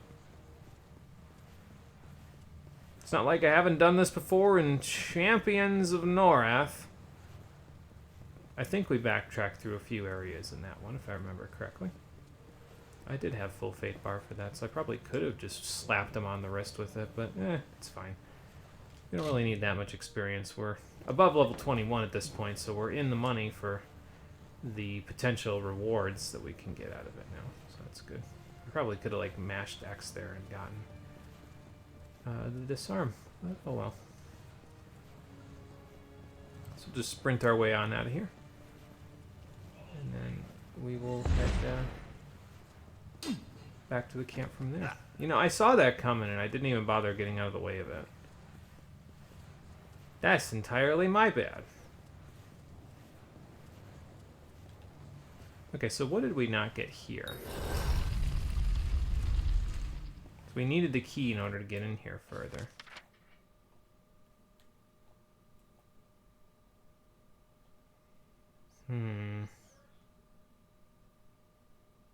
Trying to think about this. I think you come back in here later, so maybe I'll wait. Yeah, I think I'll actually wait to come back in here because I think you do come in here later in order to get to the other spots. So,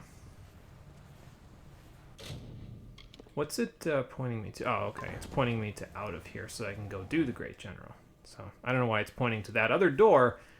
Probably so it can let me fast travel to where I need to go, but I can't fast travel there because we don't have a fast travel point close by. The closest one we have is back in Dalentarth, so we'll just go this way.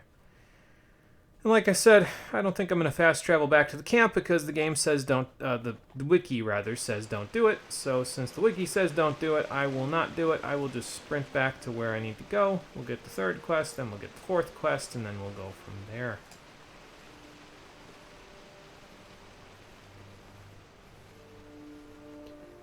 And after that, we'll kind of hit the gas on the main quest, I think, a little bit. Like I said, we'll make a priority of getting all of the animal materials I need, but we'll be running around quite a bit in the Plains of Erythel. We might not even go to all of the areas in the Plains, to be honest, because, like, we don't really need to. Like, it's just where we need to go in order to get all the main quest stuff done, and that's about it. Alright, Calm's back here. I think he was the one sleeping in the bedroll just now, but, you know, just to be safe.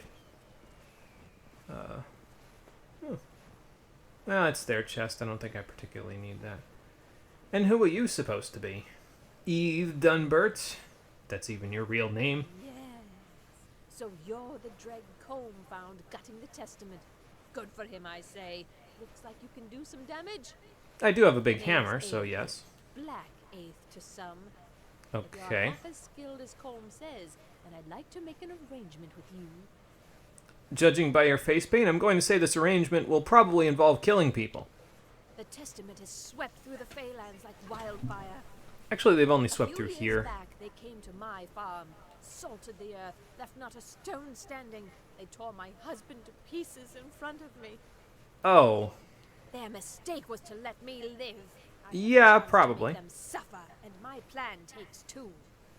Okay, well, I mean, I don't really know if getting you revenge on them will give you any peace, but what purpose did they serve in letting you live? Like, what? I don't rightly know, Dreg. Why don't you go ask them? I'll try to get the answer out of them when we murder them.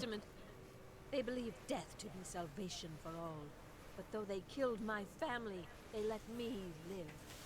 Bastards thought I would join their cult. After they took everything from you? That doesn't seem like sound logic, but I guess we're talking about crazy cultists here, so. Good, but we're not just going to hunt them down. We'll poison a few, and then dump the bodies into the Testament's water supply. When those bastards start choking on their own water, they'll regret letting me live. Won't that kill a lot of the wildlife around here, too? From a cistern nearby. Oh, it's a cistern, okay. To reach it. I'll meet you in the ruins. And naturally, the tomb is the way that we need to go. We need to get to the Testament's cistern. It's their only water supply in the marches. Once we find it, we'll poison it. Let's hope the groundwater doesn't run downstream. With the bodies of their dead. We poison any Testament we see and knock their bodies into the cistern. Okay. I'll see what I can do then. Nice part about it is that I actually have a poisoned weapon, which is my bow. So I can kill them with the poison from the bow, and that will actually make it, work out a little bit nicer. So that's good. What was I going to check on here? I don't know. So we won't worry about it for now. I'll just go. I guess we're going back into the tomb the same way that we just came out, but that's fine. So she'll probably slowly meander her way there, or she'll wait for me, and then she'll pop up over there once I get in. So that's fine.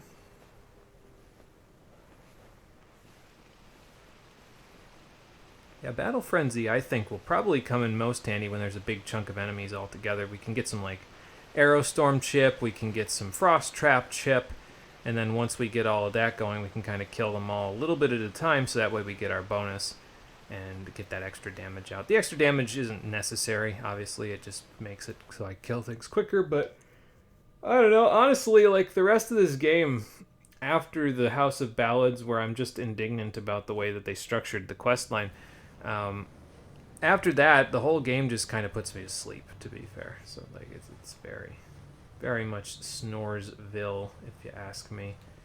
So, since that's the case, I'm just going to kind of...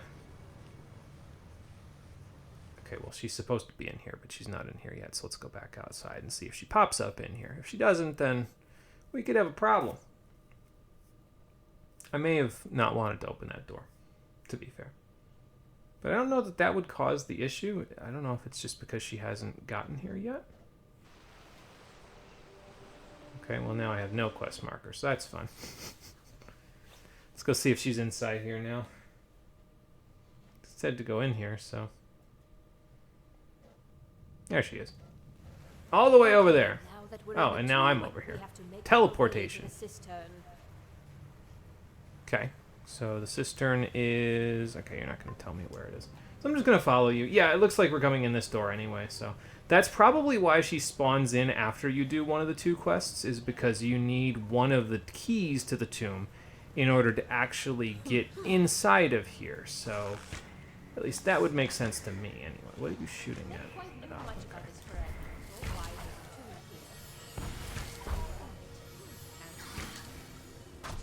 Well, you're probably right about that, to be fair. I'm just going to lunge because we had issues before with Harpoon and these guys specifically. It might be due to their... Oh, wow. His body actually triggered the trap. That's interesting. It might be due to their spears. That might make their hitboxes larger or something. I don't know.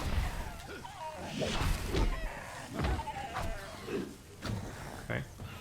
Stole my EXP there. Okay. Really rude. It's like, I can't do anything with this right now.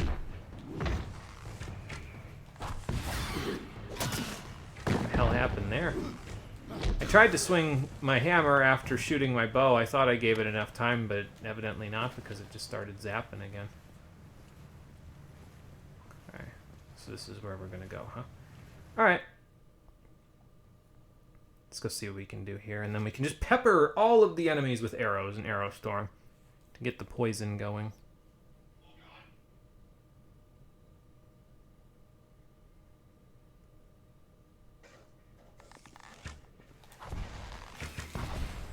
So, poison the cistern. Body's poison 0 of 5. She poisons with her weapon, so that's helpful. So now you just kill them, and once you do that, you, whatchamacallit, get the poison done, I guess. Yeah, see, there's one. Oh, good, there's a whole bunch of them. Nice. Yeah, I was gonna say, that's not mine anymore.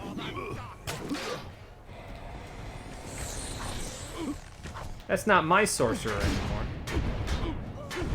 Hang in there, Eve. Try to tank these guys for you. I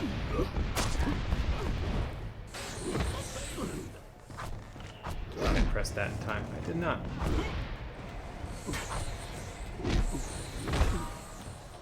Eve, whenever you're ready to poison them, that would be fantastic. I can handle them by myself, but, like...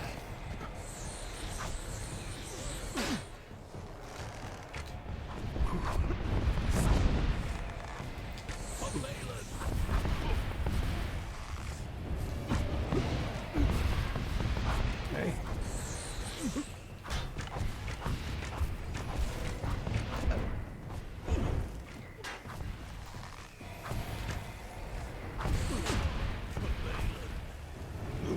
I'm getting stuck on nothing. That's fun.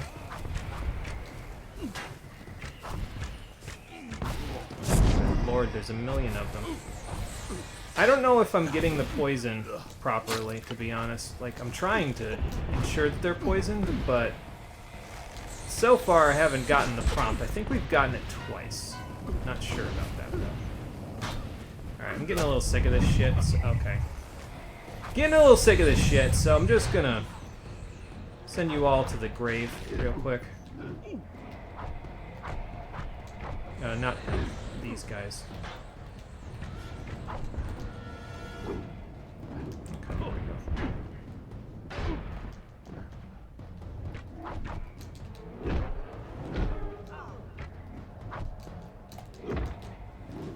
Alright, well anyway, I don't know if they're still poisoned or not, but if they're not, then we'll deal with more of them, I guess. Did we get them all? No, we didn't. Alright.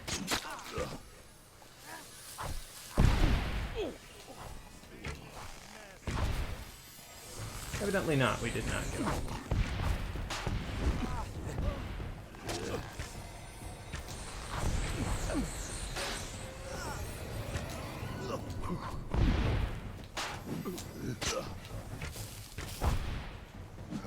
I'm out of arrows. Hold on.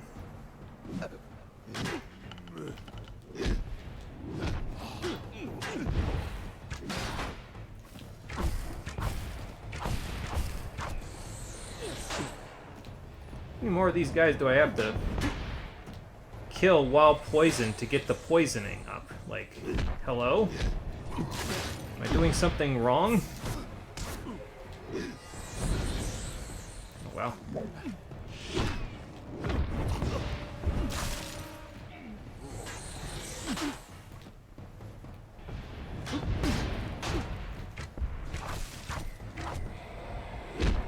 And, like, who thought it was a good idea to put sorcerers here when the NPC that you're attempting to have help you here can only damage them with bow and arrow?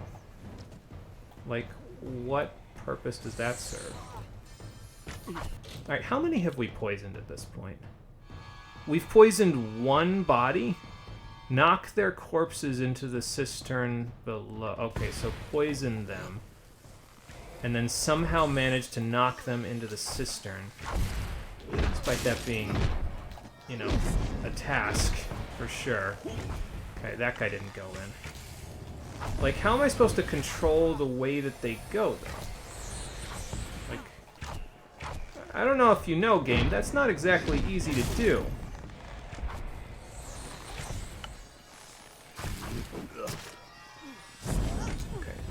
shooting in that. Okay, whatever.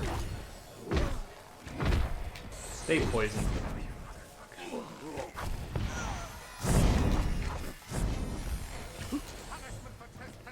I don't know, I'm starting to think this might not be worth it, considering how much work it's taking to just get them into the water. Like, look at how many of them we've killed at this point.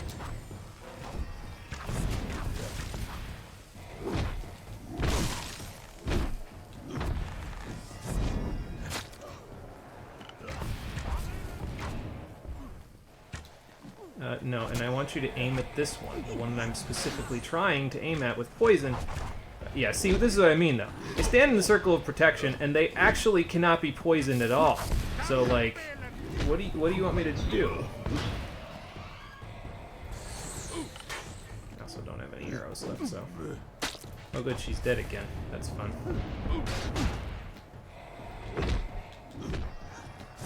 Okay, here's my thinking. We get rid of the sorcerers first, because they're the ones that are the big pain. Now you... Okay. Now tell me that's 2, because that guy was poisoned when he died. So...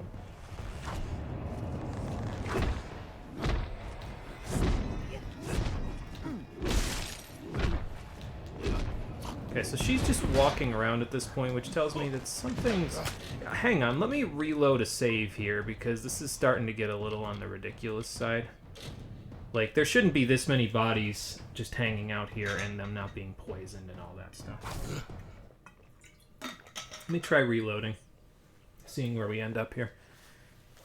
This is what I meant, though, when I said that this quest can be a little bit buggy.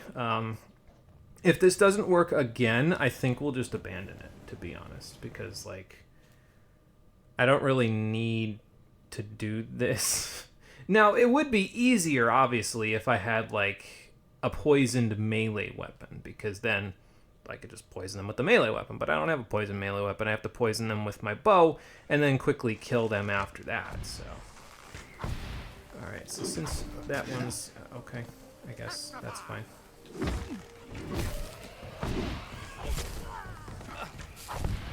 Alright, so here's the problem, right? Is we gotta get them in a position where they'll die to the poison and fall in.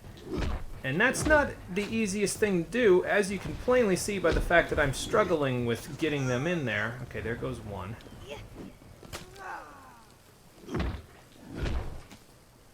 You might want to poison this one again. Never mind. Is that 2? Okay, that's 3. Good.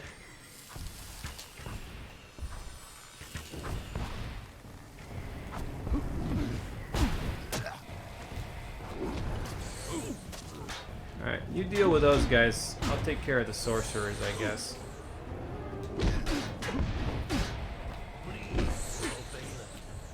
Eventually. I swear I'll eventually get to them.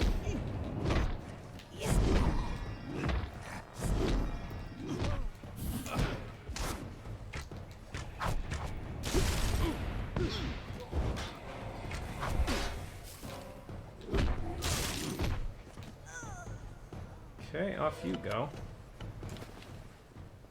Now for the rest of them. Still at 3. That can change in a second here, though. I wonder if it's just her poison, though, that allows you to do it. Still 3.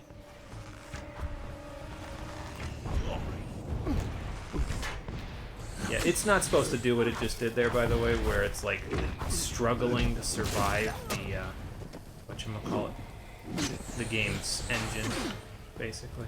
Oh, and she's dead again, which will make this infinitely harder than it has to be.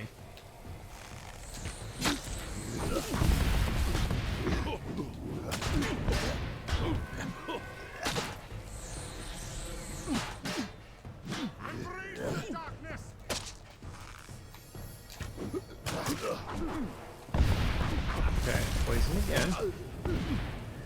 I can't get a damn lick of damage off on them while this is happening because there's too many people trying to do something bad to me.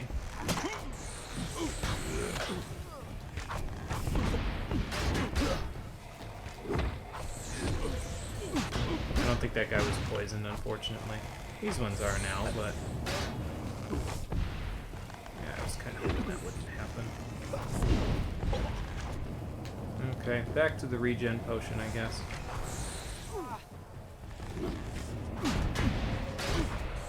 See, that's really the trouble with fighting sorcerers, right? Is that you'll do this, and then they'll just kind of decide that they're gonna fuck off anyway.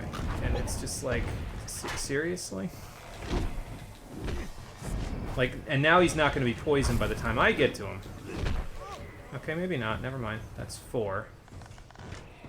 If it would update, it's not updating again. Oh no, it did update. Okay, good. Never mind. Yeah. Carry on. Okay, and that should be 5. So now... Well, it says 4. I don't trust that. I'm gonna say that's 5.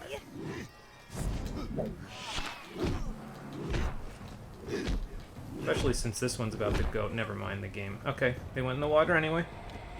That's good. There. Okay, we got it. Good. Yeah, I was a little concerned there for a second. Okay, in the circle. So now you're not in the circle. Now you are in the circle. So just gonna run after them from this point on. Nope, you're out of the circle. So fuck off. There.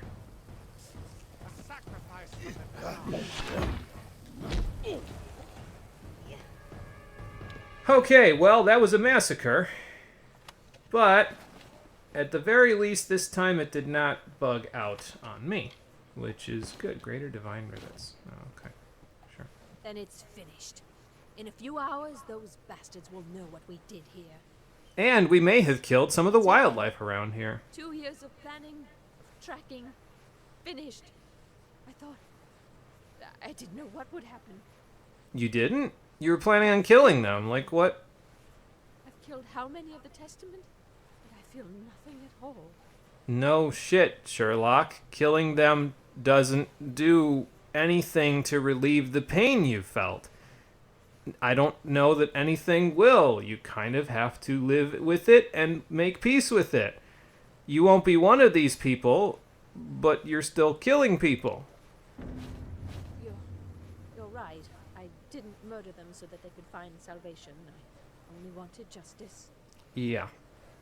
I didn't know what the Testament was up to when I first came, but I found these on one of the ones I killed. Okay. I don't know much about this Niskaru Feragnos. Oh, Feragnos is a Niskaru tyrant. Great. From now on, I'll keep 2 eyes on their doings.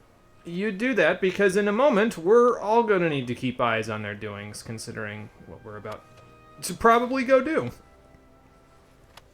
Because, yeah, now there's a new quest, Into the Breach, and that one requires us to go back and take stock of what's still going on in Galette. So let's go back to Galette.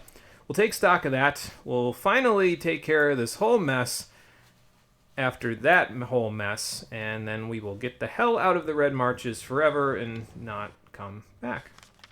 This leads outside, right? Yeah, it does. Okay. Well, we don't want to go that way just yet. We do, however, want to go this way. Back out of here. And I'm just going to leave all the doors where they are, to be honest, because, like, I don't really want to mess this quest line up after the...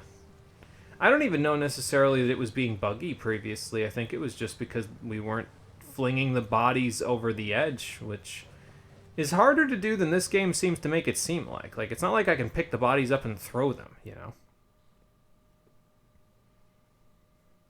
I think if her poison just lasted forever whenever she shot them, it would have been better. Or, again, just don't have fucking sorcerers that can cast a sphere of protection that prevents them from being poisoned by arrows as long as they stand in it, because it also prevents any enemies that are not sorcerers that stand in it from being poisoned, which is like, are you trying to waste my time? Like, the only way that I could end up dying to that is because I get so exhausted from having to kill the same enemies over and over again that I just make too many mistakes and I run out of potions. So, like, that's not difficulty. Again, you're wasting my time. It's unfortunate that that's how a lot of the game's side quests end up feeling like they're designed, but, you know. It's just the way it is, I guess. Alright, I think I saved before all of this happened. I can see in your eyes that you have come to the same conclusion we have. So I'm just going to wait to save again until we get this all over with. The Testament is on the cusp of raising the Niskaru Lord, Feragnos. When they do, all of Detir will be plunged into flame. Somehow I doubt that one Niskaru tyrant can do that, but to be fair with all of us here, we could always, you know, prevent that from happening. Agreed. Unfortunately, we are too late. The beast has already entered this world. I can sense its presence. Is that just because you have a magical sensing tendency, It will or take some time for him to develop, to mature. We should strike while we have the chance. Yeah, fair enough. So how do we beat him then? Is it just like any other Niskaru tyrant? I've beaten one before. Given enough time, Feragnos will develop into a full Niskaru Lord. But while in a juvenile state, it is vulnerable. Okay. We just have to get there and hope we are strong enough to fight it. I mean, I can't imagine between all four of us. I'd probably have to babysit all of you, but that's what Fate Mode's for, so. It seems that Feragnos has housed itself in the complex at the end of the canyon. The only way in is through the catacombs of his tomb. Yeah, that makes sense, because we always have to go in there for this quest line. Let us move. Alright, so now all three of them will head to the Tomb of Feragnos in order to accompany you on your final mission into the breach.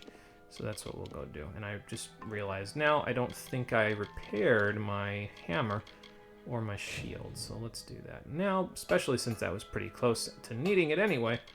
The rest of this stuff is fine. We'll just repair it later. No big deal. And I guess we're going back into the tomb the same way we've been going into it, so that's fine, I guess. But yeah, so all three of the NPCs that you did quests for here will meet you in this area to go and defeat Feragnos. And then, yeah, once we're done with that, we'll just head out because I said I was going to do these quests in order to get myself a little bit closer to level 22, and we've gotten very little experience out of it. We've actually gotten, honestly, more experience from killing some of the stuff around. Like, I got a ton of experience for killing that Banshean and her pawns. Got about as much experience from that one Fate kill with a minor booster as I did from doing a single one of these quests for them. So that's a little unfortunate. Kind of on the disappointing side, if you ask me.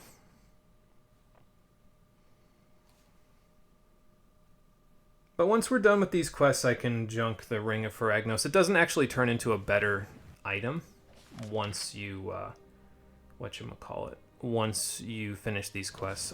You would think it might, but it doesn't. So, okay, but now we have a party of 4. We have a warrior, 2 warriors, I guess, because he's got a spear, I've got a hammer. We've got a ranged archer, and we've got a ranged magic unit, so that's cool. You guys can keep going. I'm going to go over here and take care of these guys.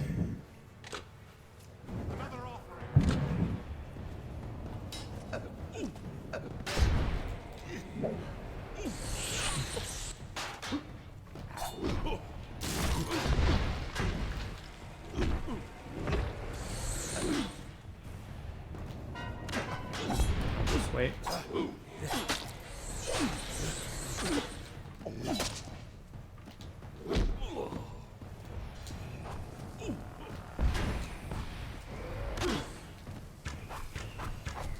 Yeah, I was gonna say, you better put up your little shield thing, man, or I'm just gonna inundate you with stuff here.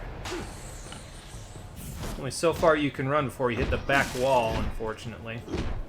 And your little shield doesn't look like it's gonna work out too well when I run in and whack you upside the head with a hammer. So, how's that for food for thought? Alright, anyway. So I already had to take care of all of them because we can't let any single one of them live to see another day. Since that's the case, Hraid, before we go... A good time, but what do you need? Repair kits. Let's see, is my weapon considered in here? Yeah, it is. Yeah, whatever, just repair all of them, so I'm all done. Alright, anyway, off we go. But yeah, you need each of the keys in order to get into the tomb. You already used one of the keys to get further in, but probably will need the third key in just a moment once we're done with this section. And there are other areas of the Red Marches that you can end up going. Okay. Just, you know, casually do that, I guess. By going out of the whatchamacallits.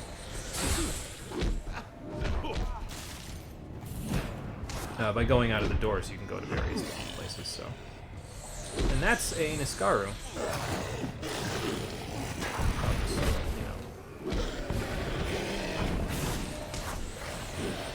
Okay, got her. And there goes the Niskaru that she summoned as well. Cool.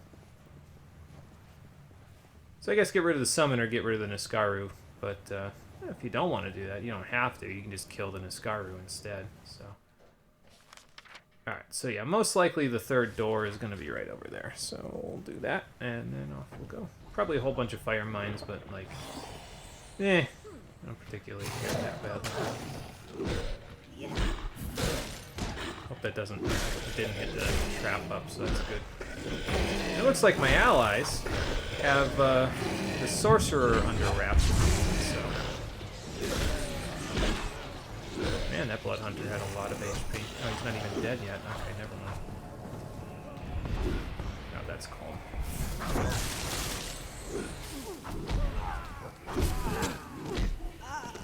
Stop summoning!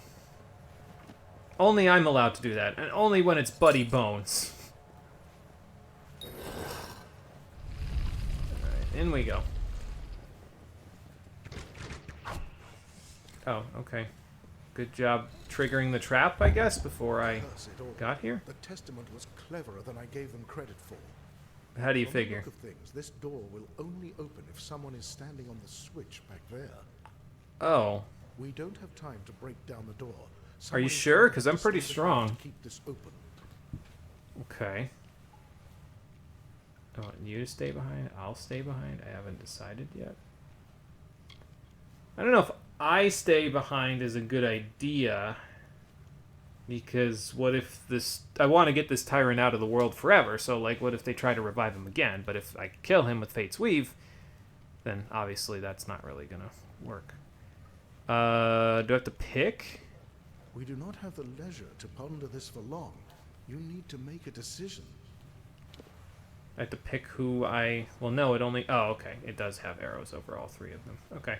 So I guess we have to choose which one of them we leave behind. I'm going to guess, based on the fact that it says choose who stays. Let me see what it says. Reach a point in the Tomb of Phragnos where I'm unable to move forward with my allies unless someone stays behind to keep the door open. Whoever does will likely be killed. They even tell you in the quest thing here. That would have been nice to, like, I don't know, save for when this all was over, so that way it was kind of like an ultimate sacrifice of some kind. I don't know. So who stays and who goes? Let me ask everybody and see what their thoughts are. You need to pick one of us to stay behind. We don't have the time to linger. We need to get to Phragnos. It's not easy leaving someone behind, but it's a decision that has to be made. See, because they've all lost somebody to this, right? Like, she's lost her husband, he lost his partner and war-sworn friend, he lost his brother. So Someone's got to stay here and hold the door open, Dreg. But their chances of living through that aren't good. You've got to make up your mind. Want me staying behind?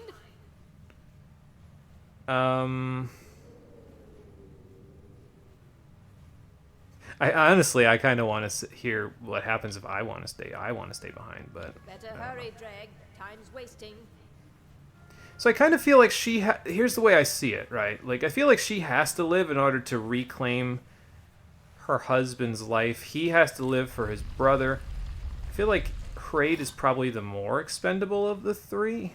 But at the same time, I feel like she's so messed up psychologically at this point that if she stays alive, she could hurt other people.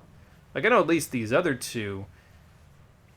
I'm gonna leave these behind. Got to stay here and hold the door open, I don't Dreg. know if this is the right decision, but they've all lost somebody here.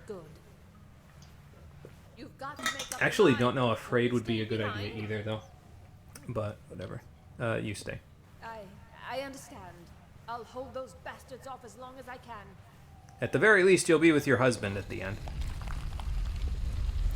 Alright, everybody else with me.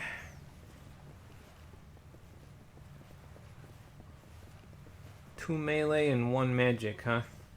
no ranged. I mean, we have one ranged, but ranged magic specifically. I mean, to be fair, I can take this guy on myself, but hey, if they want to come along, I guess I'm all for it.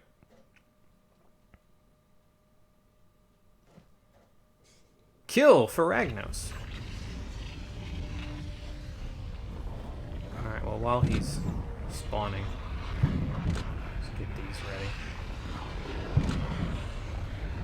I was going to say, is he not going to spawn until I do my thing, or...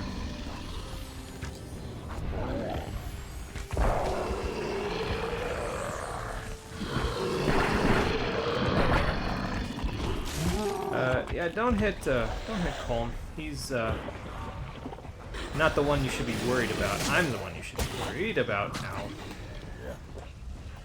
Okay. What the hell was that all about? They didn't even attack me until... Okay, well now I just... Okay.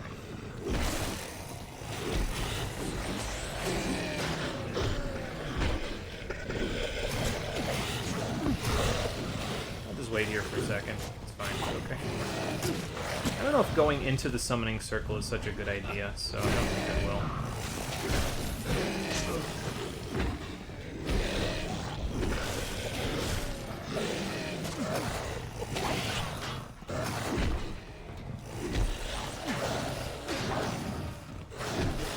Alright, Battle Frenzy number 2. You get the hell over here. God damn it. I hate that that happens. Like, who programmed that to do that? Where it just... The aggro... Whoever is aggroed is the one that it does the thing to, basically. Oh, good, he's vulnerable to that.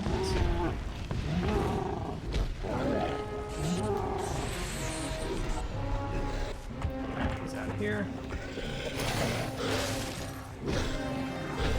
Yeah, you can put on kind of a parry clinic with these guys if you know what you're doing. And, you know, if you can see through the smoke to do it.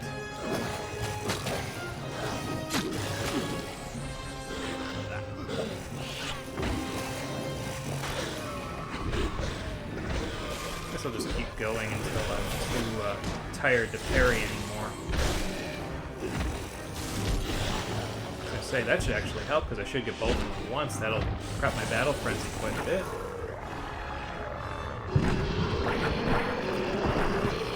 Well, so far Colm's done most of the tanking, which is, I guess, not the best, but, you know.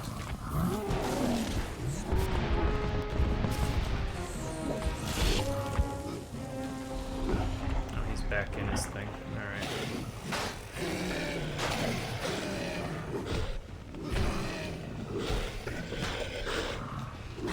I mean, I'll keep this up if you guys want to keep this up, that's fine.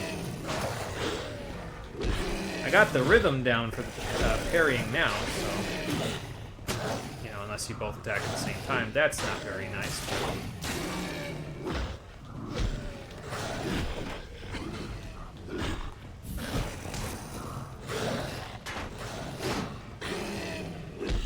Get rid of you.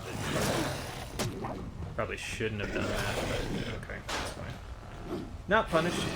Oh, look, they finally ran over my cross trap. That's good. Yeah, I did that thing where I hit the button too slowly.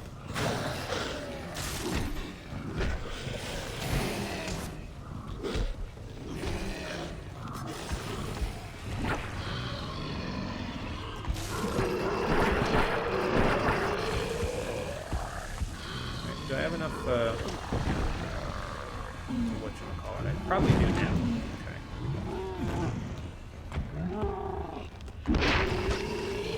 Ouch. I'll just use a Master Potion, actually. You know, I'm actually going to do this, too, because, I mean, he's almost on death's door at this point, but I might as well, so. Alright, and send him to the Shadow Realm.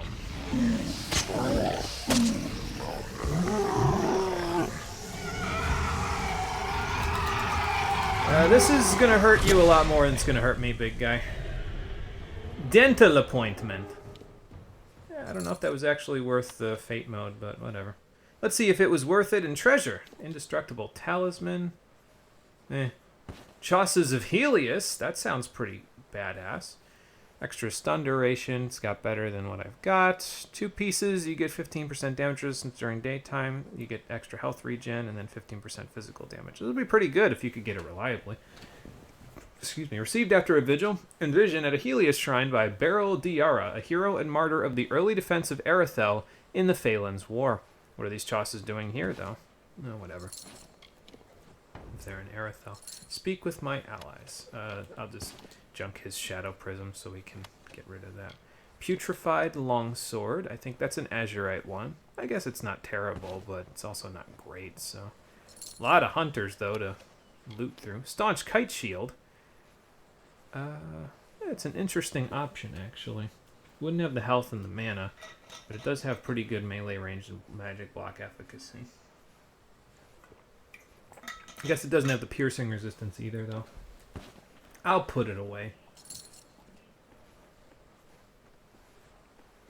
Alright, well, we took care of Feragnos, and we fate shifted him, so that means he won't be coming back, even if they attempt to revive him after this.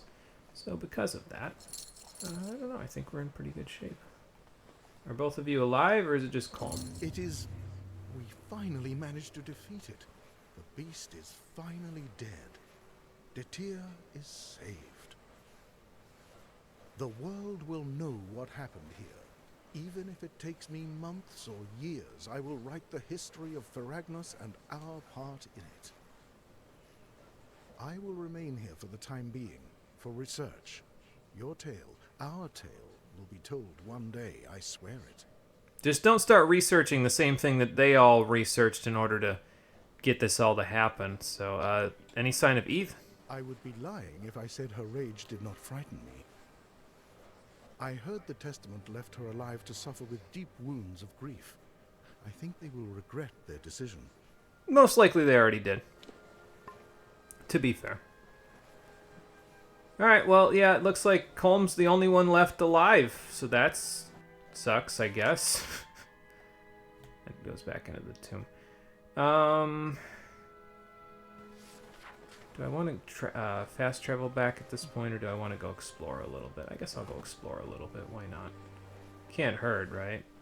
I mean, it can if there's lingering members of the Testament left who probably shouldn't be around anymore, considering the fact that I just killed their patron god.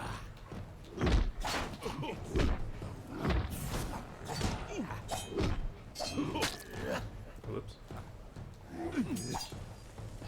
No super armor for you. You're not allowed. Ooh, nice crit. See, I like crits when they do that kind of ridiculous amount of damage. You know what I mean?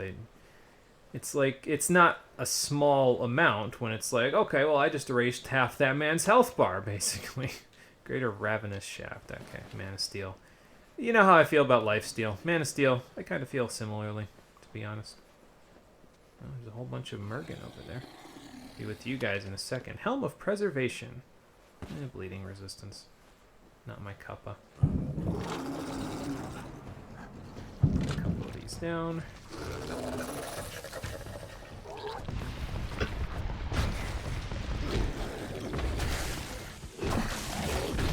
Okay.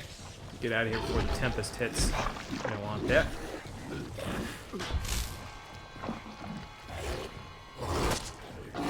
Okay, good. You can not parry that, but you can block it effectively.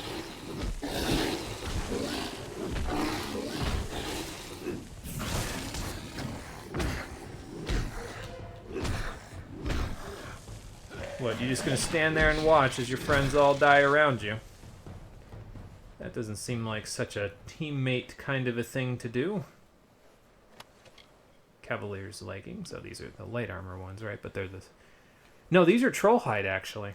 Yeah, because of the finesse requirement. These are Trollhide. That's not bad, all things considered. And I have enough finesse to wear them, but... it's fine. Fine Azurite gauntlets. Don't need those. The armor ones give more. Alright, but in a second we should reconnect with the pathway that we've already seen.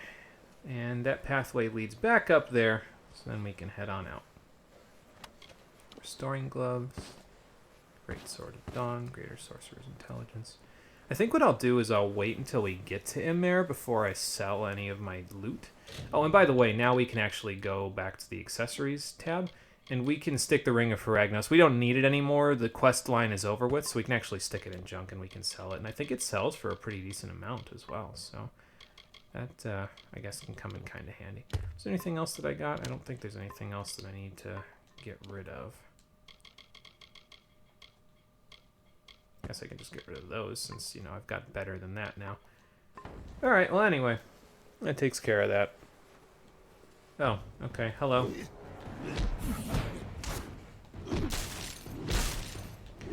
I'm not a big fan of the fact that sometimes when you do the whatchamacallit lunge, it doesn't really, like... doesn't really stun them when you're supposed to get that little, like, stagger effect when you whack them in the back, but sometimes it doesn't do that, which is a little unfortunate, but, you know. Crude ash longbow. I think that is the 4th tier? I think. Could be wrong. Alright, well anyway. What are we at in terms of experience? Okay. So we are almost at level 22, entering into Plains of Arethel, which should be good. Like I said, though, you got to be careful because you only have a chance of getting the highest tier stuff from the animals once you get here. Because I think, if I remember correctly, there's no... I don't know if there's any guarantees, period, but if what I've been saying previously is true, what happens is when you lock in the area's level, you lock it in at the level that you're at plus or minus 3 levels. So the reason why we might not be able to get them guaranteed might be because of the fact that the animals that are in there end up being level 18 when they spawn, rather than level 21. So if we get to 24... we should be able to guarantee it if that's how that works. I don't know if that's how that works, though, so I can't really say one way or the other. As a result of that, I'm just going to kind of wait and just... we'll get what we get, you know what I mean? I'm not really concerned. If we don't get all the stuff I need, I'll just hold on to anything we get from hunting the animals, and then we'll just use it later. If it's mid-tier, it's mid-tier. It's fine. It's not like it was... anything that I needed it to be high tier in order to be viable. Like, I'm already viable without it, so, like, why would I need it to be high tier for me to be viable with it, you know? So the plan, then, is just to hunt what we can find, and if we get cool stuff, we get cool stuff. If we get less cool stuff, that's okay, too. By the way, I slept there because I realized upon thinking about the time that we were at, that it was midnight, so most likely, I don't know if animal spawns are based on the time of day, but I would imagine that animals would not spawn as much during the night because they'd want to, well, go to sleep. So if they programmed that, I'd rather account for it. I don't know if they programmed that, but I guess we'll find out depending on how many animals we find. Now we are exiting Datir, actually, in order to head out in this direction. And there's probably 60 billion side quests here on the Plains of Arethel, but we're going to do approximately none of them, just to be clear. My plan is to pretty much just solely focus on getting main quest stuff done here, because we don't really need the experience after this, you know what I mean? I mainly only needed the experience to make sure that I had a chance at getting the highest tier stuff. So, oh look, Faragorda's to greet me. How nice.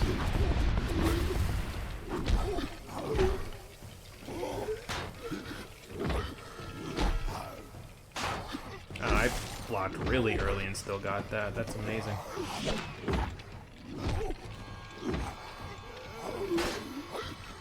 That one I blocked on time.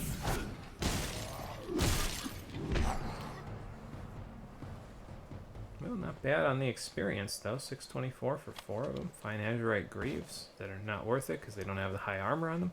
Yeah, that's probably why, though. Oh, this is probably above me.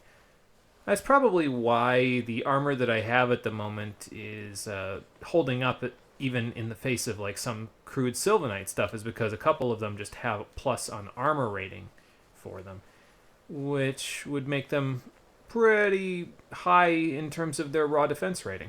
So that's fine. I will deal with it. I probably will discover locations along the way, though, and it's pretty important to try to discover a few locations throughout the plains as you're moving through them, because it will make your job easier when you're trying to go back and do the main quest in this area.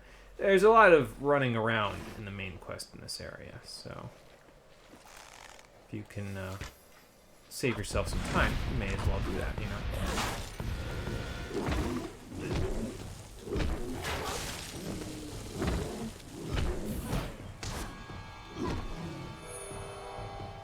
We're back to full now. What are you guys eating anyway? Oh, well, whatever you were eating, they don't have any loot on them anymore, so I guess that doesn't really appeal to me. Can't say that I like the idea of eating raw human flesh and guts and all that bloody stuff that you guys were eating. Just don't have a taste for it. It's different, I'm sure, when you're a wolf, but I just don't have a taste for it. Well, no animals so far, but we'll get there. Oh, look, another Bansheean. Can I? Yes, I can. This is just a regular one. I wonder what the difference is. Well, this one seems to just be sleeping. Didn't really want to do me a bad turn until I got a little too close for comfort there.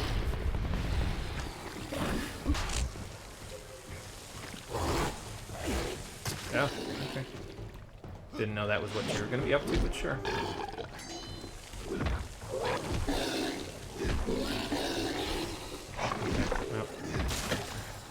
Well, their mother is dead now. Sorry, but...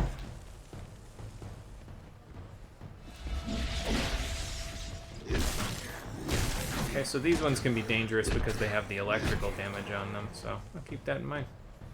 They also don't seem to give experience if they're spawned by a Bansheean. At least not at first, so...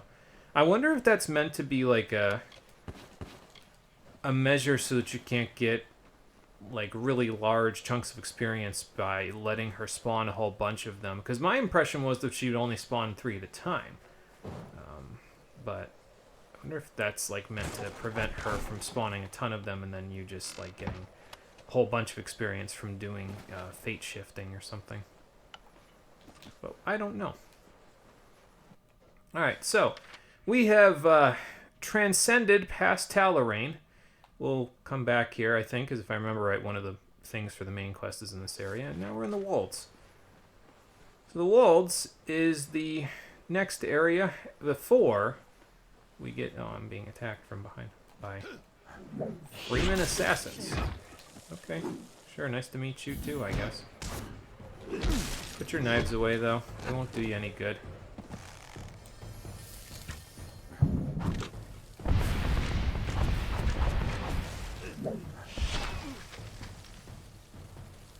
I love the combination of Harpoon and Frost Trap. It's so much fun. It's like, oh, I got a present for you. Bah! Oh, hello. You make a habit of coming out of nowhere.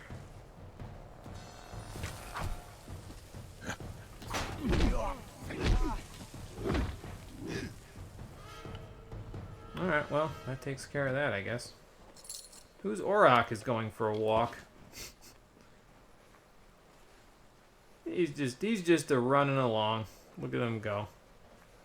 Technically, the Auroch counts as an animal, so if you were to kill him, you'd have the potential to get some of the items that I was talking about that we need. Did I say which ones we need specifically yet? I don't think I did. So, since that's the case, let me look at my notes and tell you.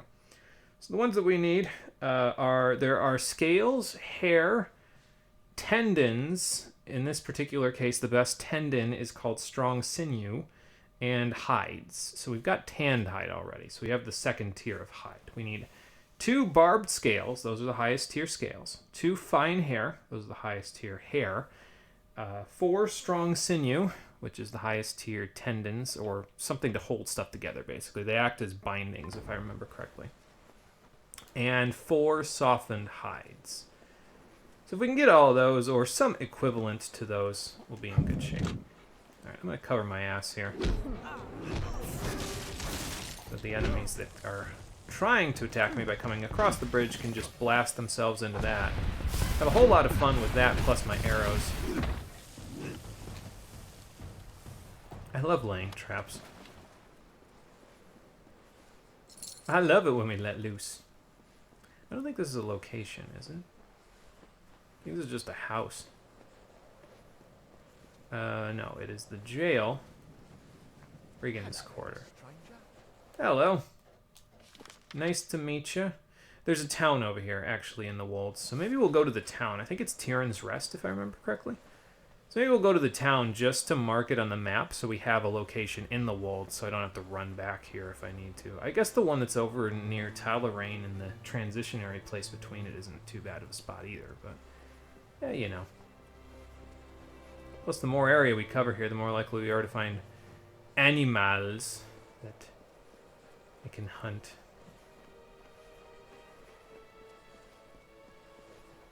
The unfortunate part is that animals are not marked on your map, so you kind of just have to keep your eyes peeled for them. It's a little unfortunate, but hey, we'll make it work, right? Let's just discover whatever this is. A10. Okay, it's not Tyrion's Rest, it's A10. Have more Aurochs going for a walk. I don't really want to mess with Aurochs because they could be somebody's. This deer, however, is not somebody's. This deer, well, it might be domesticated considering it's inside of a pen, but it doesn't seem like it's somebody's. So, only one shot takes them down. Antelope, excuse me.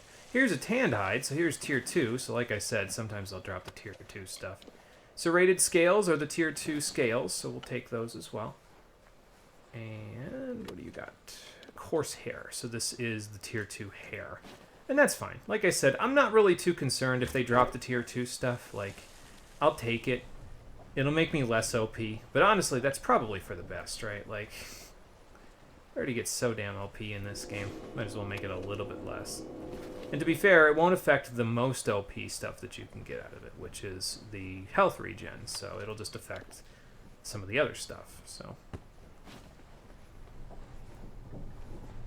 like the percentage of extra health that I have on top of the health regen, it will affect that. But the other stuff, not so much. So, did I junk the other Shadow Prism, by the way? It's not considered a consumable, right? Okay, I don't think so. Yes, I did, because there wouldn't be 4 there. Oh yeah, and I can actually get rid of some of this stuff too now. We don't need this Psalm to Feragnos, so we don't need the assistance notes. Because, actually, we didn't need the assistance notes at all. But the Psalm to Feragnos, as far as I know, never actually comes in handy for anything. So I thought it was kind of okay. I didn't realize you guys were that close. But I don't know what that was all about. He should have parried off of me. Oh well. Now you might be thinking, yeah, you know, those Freeman assassins, they're not very good at their job. And you'd be correct about that. They're not the only enemies we'll fight around here, though. They're just... I think they're some of the more common ones you fight in this area, just because of the fact that you're in an area near a town. So, of course, you're going to have a bunch of bandits that are taking care of the town. That's like a trope, you know what I mean? That's like a cliche in a game like this. It's like, yeah, of course you've got to have bandits near any of the towns in these areas because they have to be there, otherwise it wouldn't be a cliche. And they lit the forest with their fires, and then split it with their blades. We crept back, shapeless in the darkness, silent in the trees. The shadows are few in this age of war. The light beckons.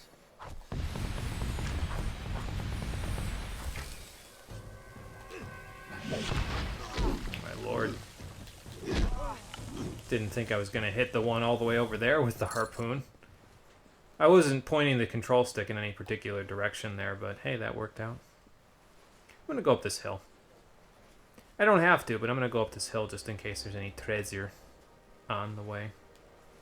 Because usually they stick little areas like this where they have a chest or something. There's a drop-down point, so there's got to be something up here. Watch it be this like a trap for some assassins. Oh, a loot pile. Okay. Invigorating longbow. I don't know why it's invigorating. It's just a regular longbow, as far as I can tell. And those chasses are as good armor rating wise as mine, but have lower health bonus. Okay.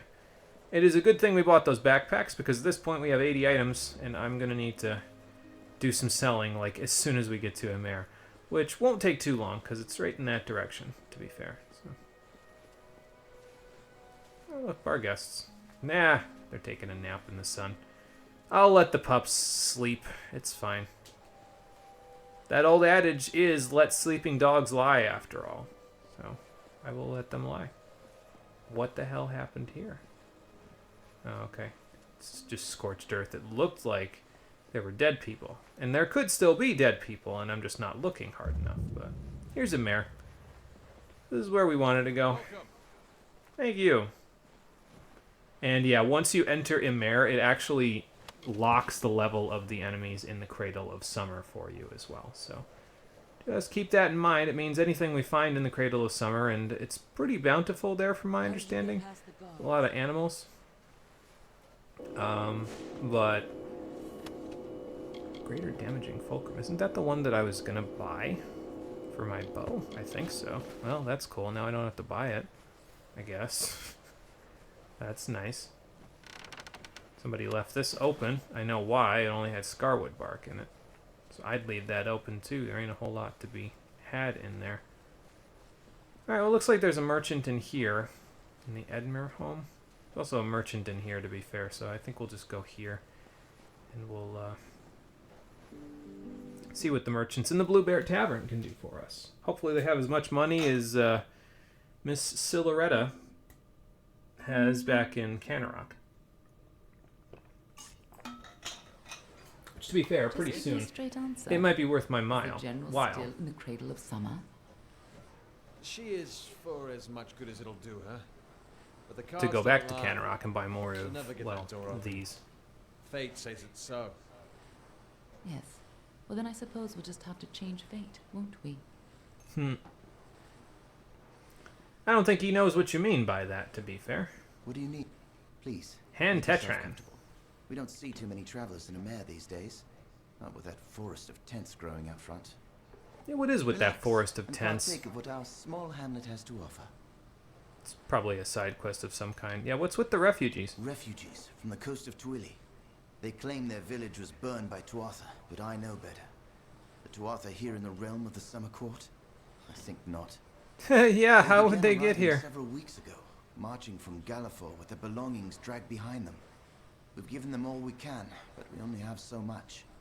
Yeah, and that is the problem, isn't it? When you have, you know, refugees coming in, you try to give where you can, but when you're a small village like this, your resources are already stretched thin.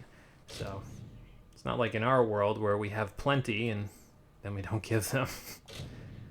Alright, well, anyway, get a casual almost 80,000 gold from that, so that's cool. Bewildering Hammer. And nothing I particularly care about. Anything interesting here? What's with these tempered chasses? Oh, okay, they just give 24 extra armor instead of 45 extra health. That's fine.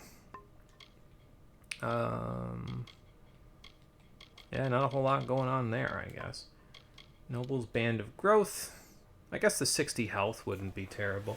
I was considering purchasing this because there's a mana and gold drops equivalent of this over in the Sun Camp, over by Edessa. If you actually go into Apatir in the northeast corner, if I remember correctly, there's a way to get into the Sun Camp from there for the travelers. And there's one that gives 60 mana, a ring that gives 60 mana, and I think like 9% gold drops. But then I saw that you could just, basically, I don't know if I mentioned this, but the place where most of our money's going to go is there's a vendor in Melson Shear, once we get across the sea, where he has the best accessories, in my opinion, available in the game. Excuse me. I'll explain why once we get there. They don't have health and mana regen on them, but that's what all of the other energizing rivets and the sage crafting gems and all that stuff are for, is so that we can put the health regen on so we can have our accessories do something else. So, but these aren't bad. I don't think I would buy it, but it's not bad, I suppose. What's the Gem of Remedy? I'll just Poison Resist. We don't need that. Oh, you know, I could use some lockpicks, though. I'll just buy all of them. Why not? Alright, there's that. And then anything else I need to sell? I guess I can sell these Master Healing Potions and Mana Potion. I'm not going to need them, to be fair. Won't need either of these. I'll keep the Experience Boosters. We'll keep the Merchant's Command and the Jeweled Shillelagh, because those will be useful. You can have these as well. And these.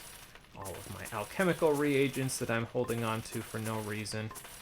Alright, there we go. And yeah, we definitely should go get some more of the regen potions pretty soon.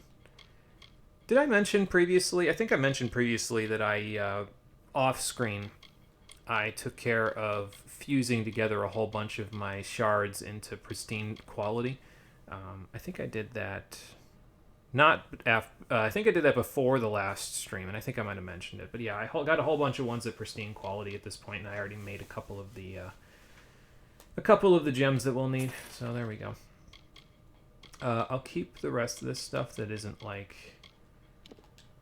that sort of a thing, like stuff that I know I won't need. You know what I mean? So like we won't need that either. I'm gonna keep the fulcrum though, because I think the fulcrum, like I said, is just something that I was going to use anyway, so I might keep one of these piercing hilts and maybe make a longsword with more piercing damage out of it. I'm not sure yet. I know I'm not going to need any other string besides hair, though, so I'll get rid of that. Rated scales, tanned hide, so we'll keep that stuff. The grips I shouldn't need either. I shouldn't need this grip either, because we're going to get some grips, but, well, just in case, I'll hold on to it. Never know, it might come in handy. Immunity trim, won't need that either. Won't need the lining because we've got tanned hide instead of the lining. Magnifying shaft, chance to crit. Yeah, I kind of need the piercing shaft, though, in order to get the, whatchamacallit, though, don't I? In order to get the piercing damage on the weapon, so I think...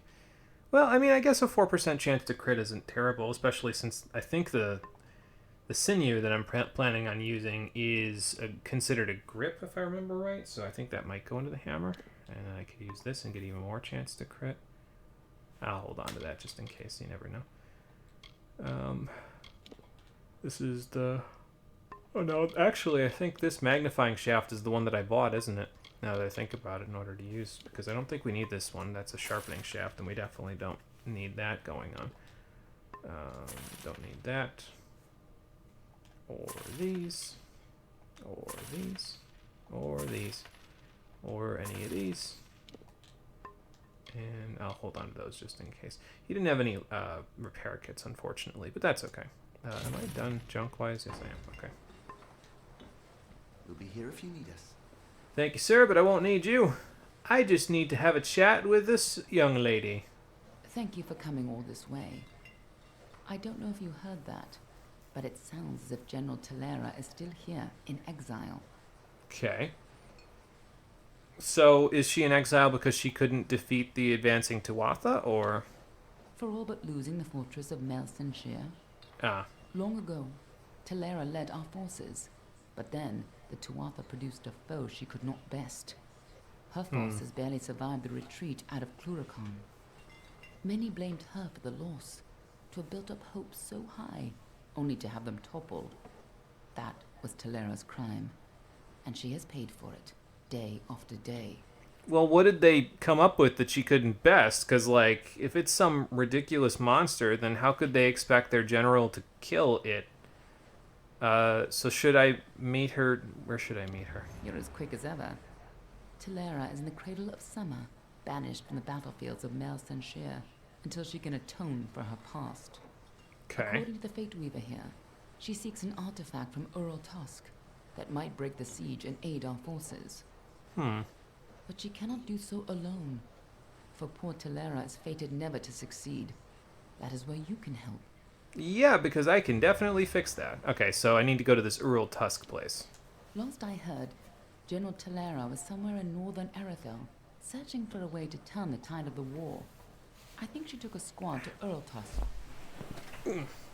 Sorry, I need to sit up a little bit. You should be just what the general's looking for. So my back doesn't hurt me. Alright, well, anyway, let's go pay a visit to the general. See if she can give us a hand after we help her in Ural Tusk. Might be the last thing we do today, but to be fair, I don't think the other stuff we need to do here in the plains are going to take that terribly long to do either. So, like, we've got, what, 1, 2, 3, 4 of the materials out of 2, 4, 8, 12. So we're already a third of the way there in terms of our materials for hunting. Once we've got the other 8, we'll be in great shape there. We should be able to find a decent number of wild animals while we're around. Look, here's another one right here. I was going to say, unfortunately, it didn't drop anything for me, but it did drop some coarse hair. I'm trying to remember if these guys can drop scales or not. I think the one deer already did, but ooh, that guy looks like he's had a bad day. Definitely not my problem, though. I didn't shoot him with the arrow.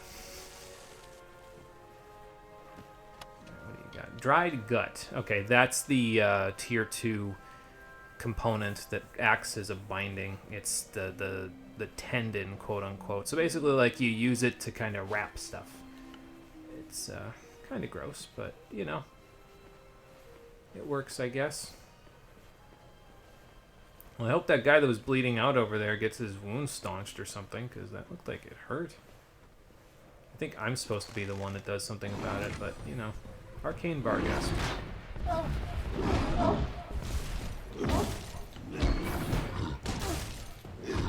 I believe these guys sap your mana when they hit you, if I remember correctly. Could be wrong about that, but you know. Okay, got both of them. Nice. That will work. Maybe I go discover this just in case, because you never know. I might turn this corner and find a whole bunch of antelope. Bristlethorn. Say, or I might turn this corner and find a level up because the experience from this will rocket me over the edge, but it did not. So that's a little unfortunate, but you know, I'm not going to complain about it. Especially since I see another antelope up here. I probably shouldn't be shooting this with a poisoned bow, should I? Considering the fact that then I can't even... It's not even good eating anymore, you know what I mean? Like, can't use it for anything anymore.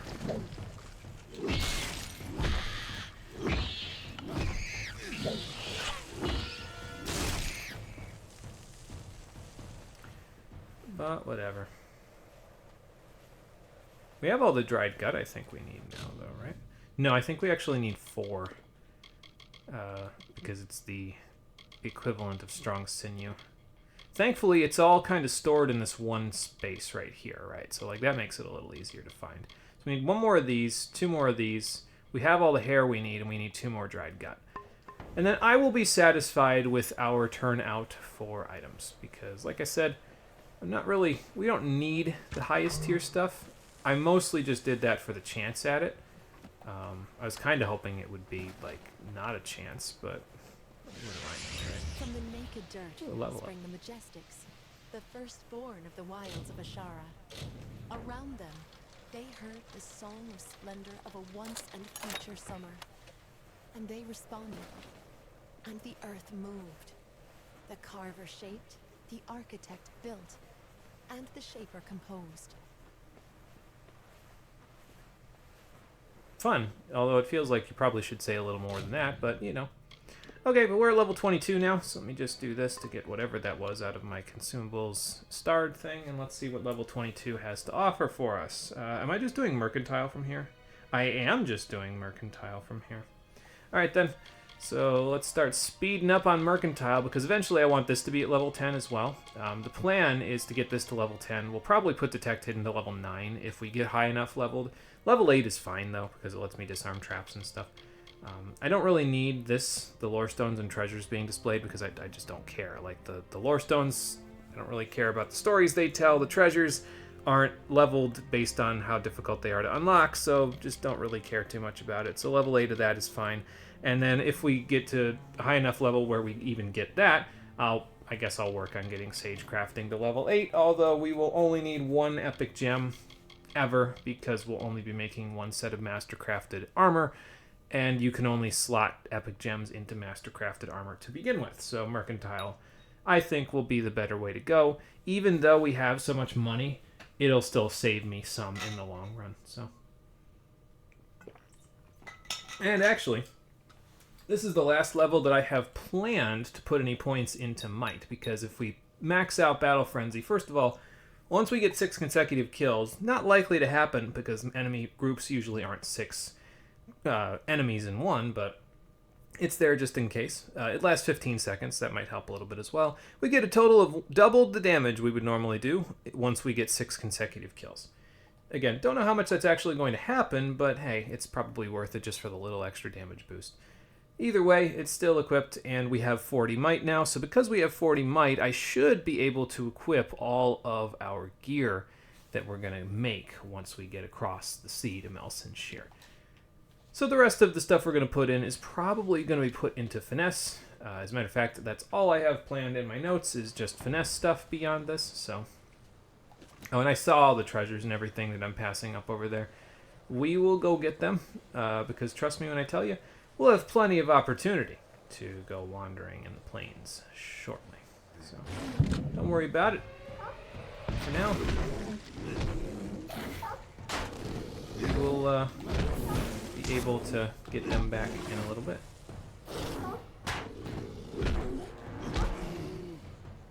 Yeah, I don't know. Battle Frenzy's kind of... It's okay. It's probably the best of the sustained abilities if you want to ask my opinion, but... I don't know, it just doesn't really feel like it's necessarily worth the sustained cost. I guess it makes it a little easier to kill things, but I don't know if I would call it necessity. I think I mentioned this previously, I did think about doing a build that just has all 4 of the sustained abilities on it, which eats 100% of your mana, by the way, so you'd have no mana for anything else, but I said, nah, I don't know if necessarily that would be that interesting, and it would make a lot of background noise as well, because like the Sphere of Protection makes a lot of noise, and Venomed Edge makes a lot of noise. This doesn't make a ton of noise, so I guess at the very least we have that, but then emptiness, followed by a darkening sky. Kind of a nice looking place, all things considered. With the first winter. Not quite as forested as the rest, but you know, it's pretty good. What are all you wolves doing hunting by yourselves? Aren't you supposed to hunt in packs? Or has Dragon's Dogma failed me? Dragon's Dogma would never fail me, so I guess we know the answer to that.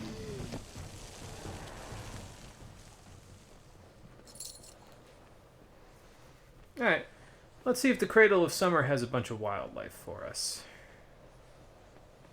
There's also those little crab things hanging around in certain places as well, which we could get a few items from. I don't think it's specific to the enemy type what they can drop in terms of animal parts. I think it's just whatever. They just drop everything, basically. Okay, well I see another antelope, so that's a good sign.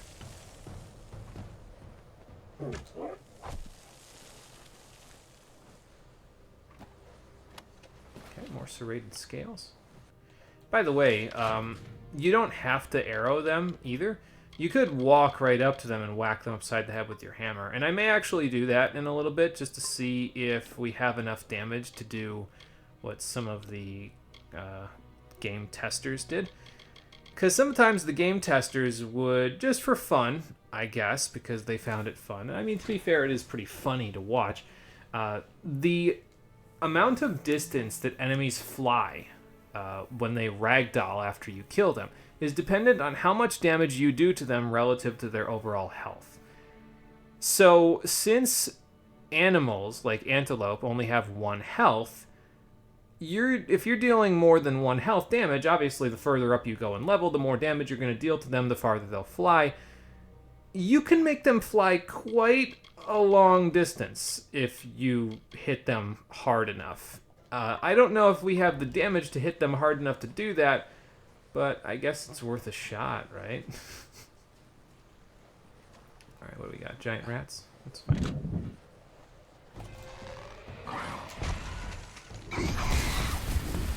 Oh wow. Actually killed that one without even trying there. Let's get rid of that. Okay, I did in fact sell stuff. That is good. If I didn't sell stuff, that would probably not have worked out so well for us. What do we got here? Okay, don't know who you are, stranger, but I'll take your stuff. It's not bad. So we'll take a little look around the cradle just to make sure that we've exhausted all our potential options in terms of animals.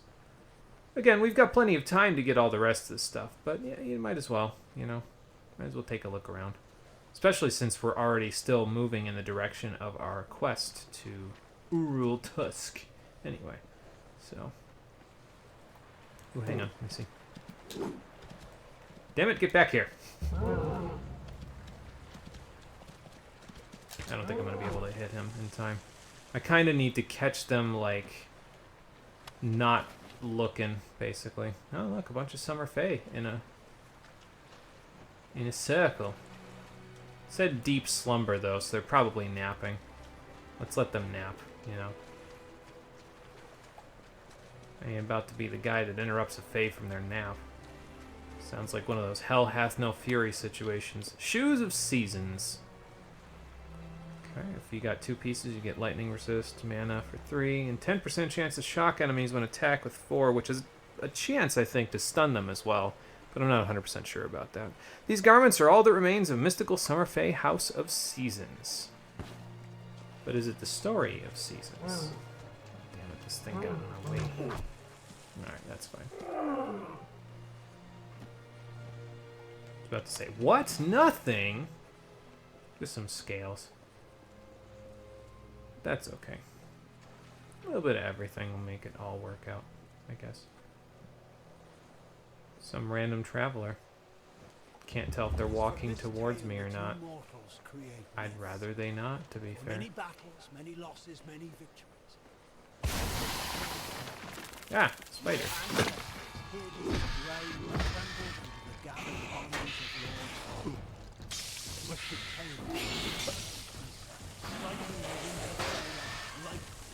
Let's work on this one since it's already bleeding.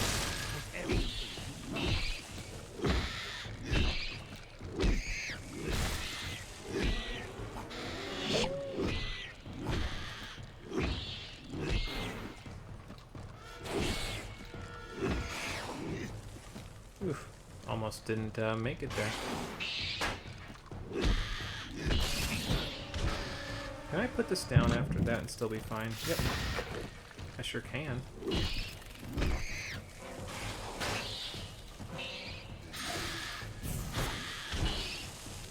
Just burned through half my mana, but... I mean, I guess we're dealing 400 damage at a pop if we burn through it. Oh, she's still walking towards me, I think. Unless she's walking... No, okay, so she just probably walks a fixed path of some kind. Alright, cool. That will save me the trouble from having to have a chat with her against my will, to be fair. Because why would I want to have a chat against my will with an NPC? Like a... I don't have to do these side quests, you know. It's not necessary. Okay, so let's go up this way, actually. Since we're already doing pretty good on our hunting, and we just started. And honestly, again, at this point, I'm kind of okay with the idea of, okay, well, you know, we're not getting high-tier stuff, so I'll just stick with what we've got.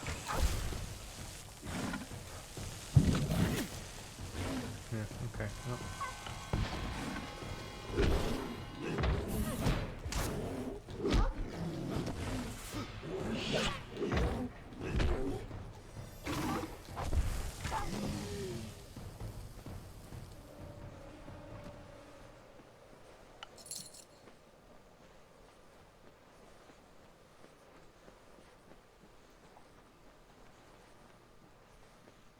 Well, there's a hidden door up here, though. I guess we will go check that out in just a moment once I'm done taking care of whatever the hell is over here that wants my bacon. I guess I'm not going to be able to get that until I take care of the wolves, so... Yeah, you'll notice that Aerostorm sometimes eats my parry input just because it doesn't allow you to do it as easily, so... You guys just treading water or what there? I wonder what would happen if I had knocked them into the water. Like if that would have caused them to unaggro or something. Like I know what happens when I get knocked into the water. I don't know about them. So get back here, antelope. I'll go after you in a moment.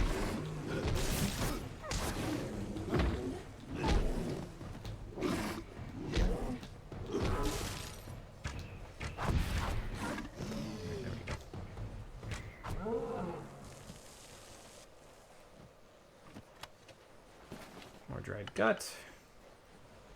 I think we're almost done with dried gut. We might be just done completely with it. Let's go look. What we got? Dried gut, we're done. Serrated scales, we're done. Coarse hair, we're done. So now it's just 2 tanned hides, and we are all set. Perfect. Of course, now knowing that that's what I need, of course that's going to mean that we're going to get it at a slower rate, but there are plenty of animals out there. Would say plenty of fish in the sea, but this game doesn't have a fishing minigame. Thank God. Can't even imagine what a fishing minigame would look like in a game like this. I don't think I'd want it, though, to be fair. How can it compare with catching 200 pounds of fish with a tiny net? After all. And what's behind this hidden door? Let's go find out. I think if I remember correctly, this is where another piece of the Universalist armor set is. If you're looking for it on the wiki, by the way, for all of the different... Oh, an alchemy skill book. I mean, I guess I'll read that. That's fine. Not like I need alchemy for any reason, but hey, I'll do it. But yeah, so if you're looking for... Oh, did I read these when I think I read these when I did that before, so I guess we'll read this one too. Yeah, if you're looking for the piece of the Universalist armor set and you can't find it on the wiki, they're also known as the Unvanquished armor set. So that's what I would look for if I was in your situation. You were looking for it. So, Spadgeric Museum? I didn't know you spell museum like that. Interesting. I've heard the word Spadgeric before, but I don't remember what it means. So there's your SAT word of the day. In my many years of study, I have found that the natural ingredients used in the practice of alchemy can as easily be categorized by their method of combination as by their essences. However, the task is not to be taken lightly. One wayward pinch of cripple spore is enough to leave even the hardiest Jotun weak for days. They call it Jotun sometimes in this game, so it gets me confused. For this reason, I am writing this book, so that future alchemists, apothecaries, healers, and herbalists succeed in practicing this dangerous and mysterious art. Whereas a complete and exhaustive list of recipes and reagents may be of interest to the novice, I instead will provide more valuable knowledge. Excuse me. The manner in which the potions, elixirs, tonics, restoratives, physics, and all other alchemical products are constructed. At first this may seem elementary. The information can be divined by even the most inexperienced alchemist. However, there is a great lack of understanding by most practitioners of alchemy at what exactly occurs during the process of creating a vial of magical liquid. Here, in abbreviated form, is that process. First, the alchemist needs the proper tools, and the most vital of these can be found in the alchemy workbench. This space and the accompanying equipment is necessary for even the most minor of alchemical procedures. Fortunately, workbenches can be found throughout Amalur in almost every town and village. Secondly, and just as crucial, the alchemist needs the reagents themselves. Reagent gathering is a skill and craft unto itself, and many a brave soul has focused on nothing but the harvesting of alchemical reagents from the plants of the Phalanx. The greatest concentration and variety of these plants can be found in the Cradle of Summer in the plains of Erythel, however, which is why this book is here. The diverse flora of Dalentarth often yields a bountiful variety, so that one after Erythel should be a semicolon, and the deserts of Datyr can hide a cornucopia of minerals and flowers. There are a great number of reagents indeed, too many to list here. However, one commonly accepted principle is that every reagent worth harvesting carries within itself a prime essence. Take, for example, the sativa stalk. This tough, ubiquitous weed can be found throughout the Phalanx in the most extreme climates and conditions. It is required in many potions that involve affecting the corporeal aspects of the imbiber, and clearly is imbued with an essence of a physical nature. I think that what he means by this is that's the word that's in bold when you read the description of the item, so that's what he's getting at here. It is easily surmised that the harvested fibers of this weed possess an essence relating to the physical world. Finally, the alchemist must possess the unique recipe and appropriate experience required to handle the delicate and intricate nature of combining reagents. There are countless methods for mixing potions: boiling, mashing, calcination, sublimation, smoking, distillation, dilution, absorption, adsorption, ceration, chromatography, congelation, and so forth. I'm not even sure if I pronounced all those correct.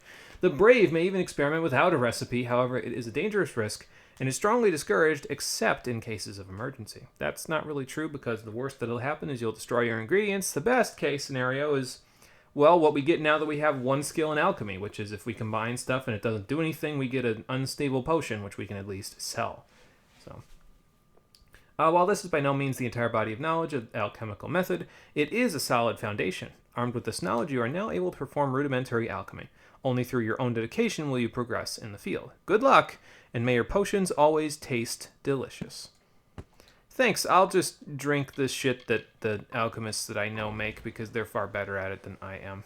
So, I'll just let them do the work for me. Why do the work myself when I can pay to let someone else do it for me? Typical capitalist leanings. Okay. Anyway, this might look familiar because it's kind of similar to the place where we found Dirge's dancing shoes, to be fair. And laying right over here in this gravesite is Casti's Helm, the first might item that we're getting out of this whole thing. There is another might item across the way in Cluricon, and then the sorcery item is actually in Alabastra, although I don't think you need sorcery to equip it, to be fair. Pretty good helmet, though. It gives you fire, ice, and lightning resistance plus 30 health, and it gives us everything that our current helmet gives on top of already having a set bonus if we had the other pieces of the set. It gives damage resistance if we have 2, 10% damage bonus to all damage if you have 3, which at this point you should have, how many? You'll have the shoes, you'll have the gloves, because I found the gloves as well over by the Ironfast Keep, and then you'll have this helmet. So you'll have 3 pieces, which will give you the damage and damage resistance. Once you find your 4th piece, you'll get plus 10% of your status factorations, and then once you get the 5th piece in Alabastra, it gives you plus 1 to your might, finesse, and sorcery abilities, which goes nicely with the plus 1 that you get to all of your skills for the Universalist Destiny, rather. You also get plus 2 to your skills if you go further in the Universalist Destiny, all the way up to Polymath, but that's beside the point. Oh, I don't think I mentioned, by the way, why these items are so nice to have. It's because most items that you get from that are in the yellow or purple or whatever are considered leveled gear. So you get it at whatever level you get, and that's what level it syncs itself up or down to, depending on what level you get it at. This stuff is not leveled. So when you get this item, it will always require 28 might or 23 if you're in the Universalist path. It'll always have these bonuses. It'll always have that 120 armor rating, which is really nice, by the way, because that means that you don't have to worry about, okay, well, I have to wait until I'm level 30 something to get this. No, if you're just speeding through the game and you're doing it on a Universalist build, this is the gear for you, because this gear will always be at that level. It will always have that might or finesse requirement, and it will always give you those defense values. It is kind of expensive to repair, but that's what raising blacksmithing is for, or just having repair kits. That'll work pretty well for you as well. Anyway, this helm belonged to a mystical female warrior with an uncanny mastery over the elements. Was that damage? Fire, ice, and lightning damage? No, resistance. Okay, that's fine. I'm going to equip it, actually. See what it looks like. It's got a higher armor rating, obviously, but I don't know if it works too well with my current gear. And it won't work too well with my other gear, to be fair, either. So, off you go to the junk pile. Sorry, Casti. I prefer looking like Nightmare from Soul Calibur, I guess. Can I, go down this? Or is that not a thing? And if it's not a thing, how do I get off of this crazy thing? Jane, get me off this crazy thing! There we go. Alright, anyway. Now that we've got that, let's head up and see if we can make headway with General Talera, who should be up in a similar position, just a little further off from this hidden door. So, we shall see. Probably going to be a whole bunch of more Niskaru in this dungeon, though, isn't there? It's always Niskaru when it comes to this stuff, especially at this point in the game. Like, we already fought some over there, so why wouldn't they be in even further places? Oh, those are trollhide boots. Nice. I think. They don't look like studded boots, to be fair. Oh, good. The game's frames are dropping as a result of all this water. Countryside of marbled ruin. The plains birthed the gentle grass. Listless streams meandered through the verdant hills and babbled of their gentle travel to the face of the windswept cliffs. Sorry, just looking for more deer while I wait for the stone to be done preaching at me so I can go and talk to General Talera. Well, here's Ural Tusk, and here's General Talera. Hail. I am General Talera ap Gwydion, former commander of the Eastern Alpha forces. Nice to meet you. You're not the aide Aelin Shear promised. She spoke as if she planned to send a whole squad of soldiers, not one faceless mercenary. Hey, my face is right here. So, you're the general, and she did in fact send me to help you. We won't need an army. You have a me now. That woman. One too many times she's meddled in my affairs, making promises she never intends to keep. Well, perhaps it is for the best. The fewer people involved in my affairs, the better. You see, misfortune follows closely at my heels. It is the lot fate has cast for me. Well, that sucks. However, I might be able to help you with that. The years have been long since I first learned of the means that might deliver Melsen Shear from the Tuatha. It lies in Ural Tusk, beyond a gate fated never to be opened, in a hall awash with Niskaru. Any who seek access to the ruin must face them. Okay. Sounds like a plan. And this is going to help the war how exactly?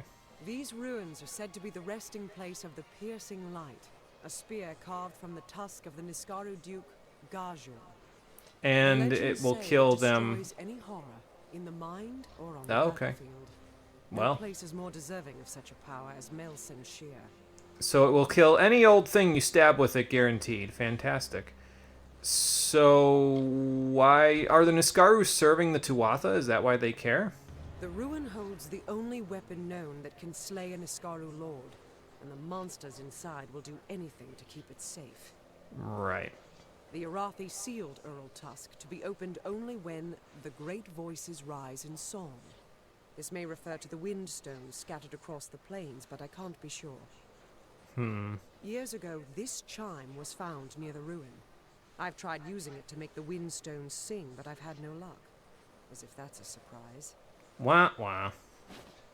Okay, I will take it with me then. So we need to take these to those wind stones and get them to ring, right? The inscription says the gate will open when the great voices rise in song. I think this means the wind stones that are spread across Erether.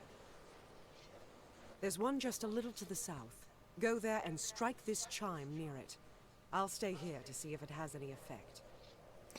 So this is the overarching... Wind stones are located all across the plains. Be mindful of your actions. This is the overarching quest, I guess, of the Plains of Eretho. You have to walk up to the windstones, which are scattered all over, and I do mean all over these plains. All 1, 2, 3, 4, 5, 6, 7, 8, 9 areas of these plains. There are windstones all over them. And you need to go ring them in order to get into Ural Tusk. And every time you ring them, well, this will happen. So...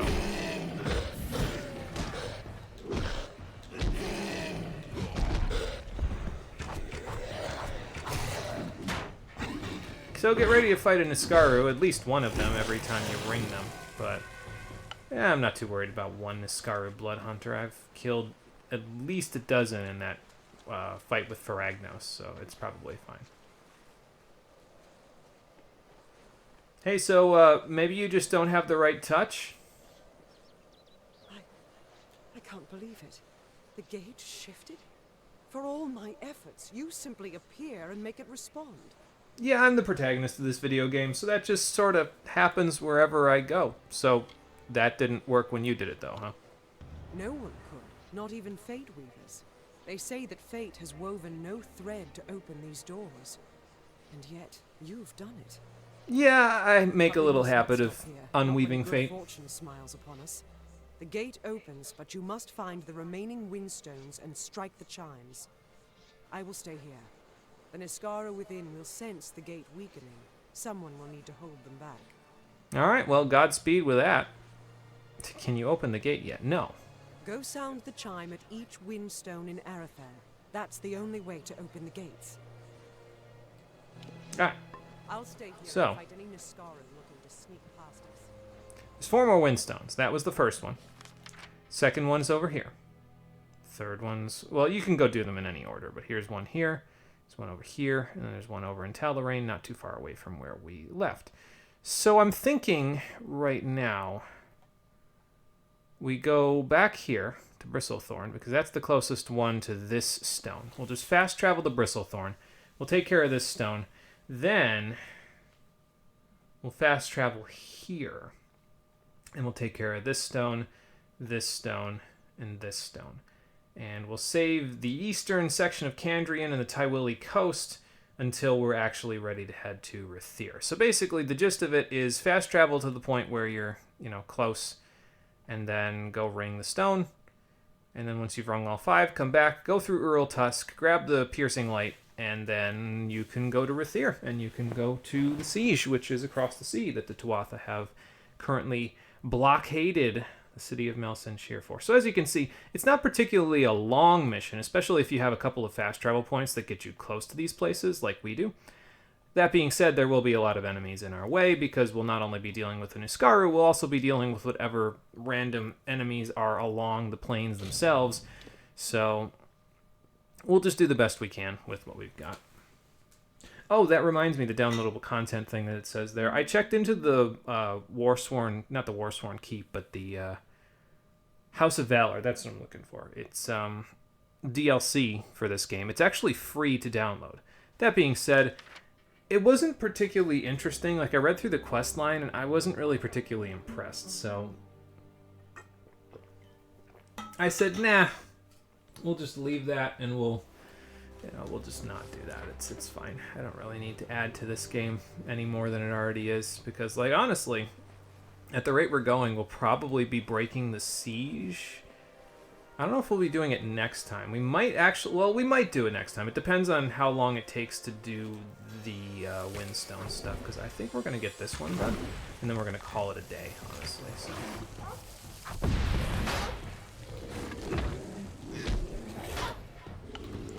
we'll see.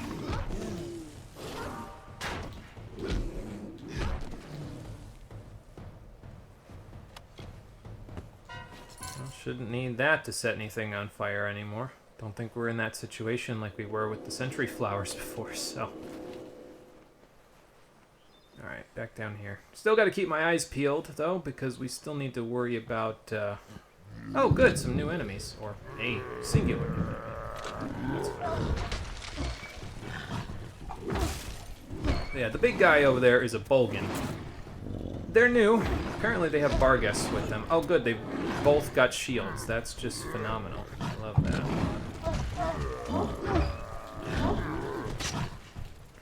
So, if a Bolgan has a shield, I'll show you what happens in a moment. Once we get through these guys.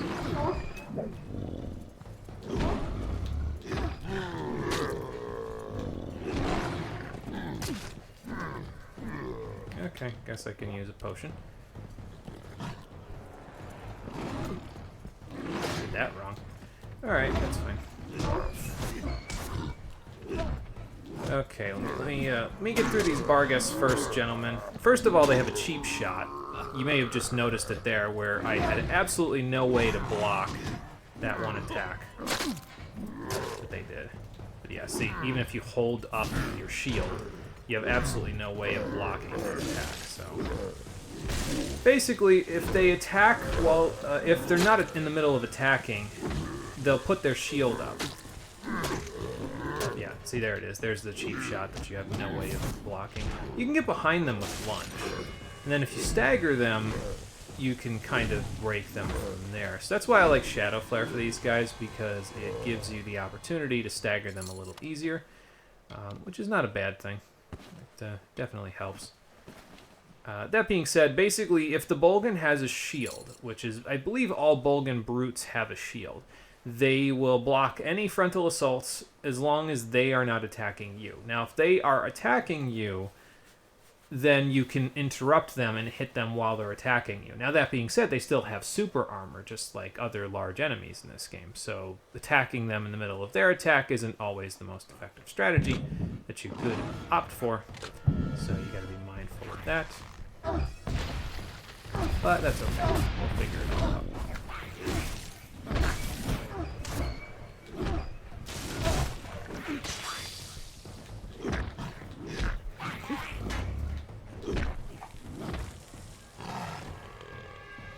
Okay, well that got us 4 battle frenzies, so that would have been quite a bit of damage. Well, it is quite a bit of damage, considering. It's still on for another couple of seconds, anyway. Alright, next windstone's up here. We'll discover this just for the hell of it. Whatever it's supposed to be. Mulrain. Cool. And that's probably Barguests, if I had to guess. What do you got? I can't look at it. It's not letting me. Fair enough. I will approach after I ring the windstone then. If I can attempt to get that moving. Before we strike the chime, though, let's go grab whatever this is. Callus's notes. No, thank you. Never mind. That probably gives me a side quest that I don't want to do. Alright. Let's ring-a-ling.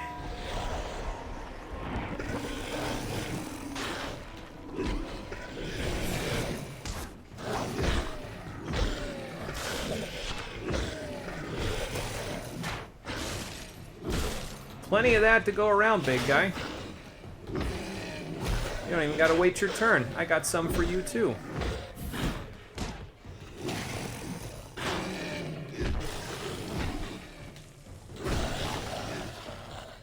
Definitely thought I was gonna mess up my no damage there. Oh well, it's fine.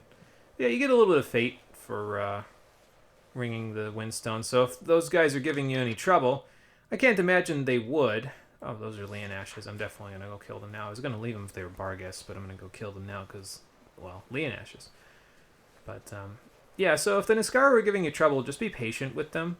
You want to block as you see their hands come down, basically. So. I can't even... Okay, I could use the altar at least, but I can't get... Oh, there we go. What this guy has to offer. I can now, though. I probably should have set a frost trap first. Oh, well.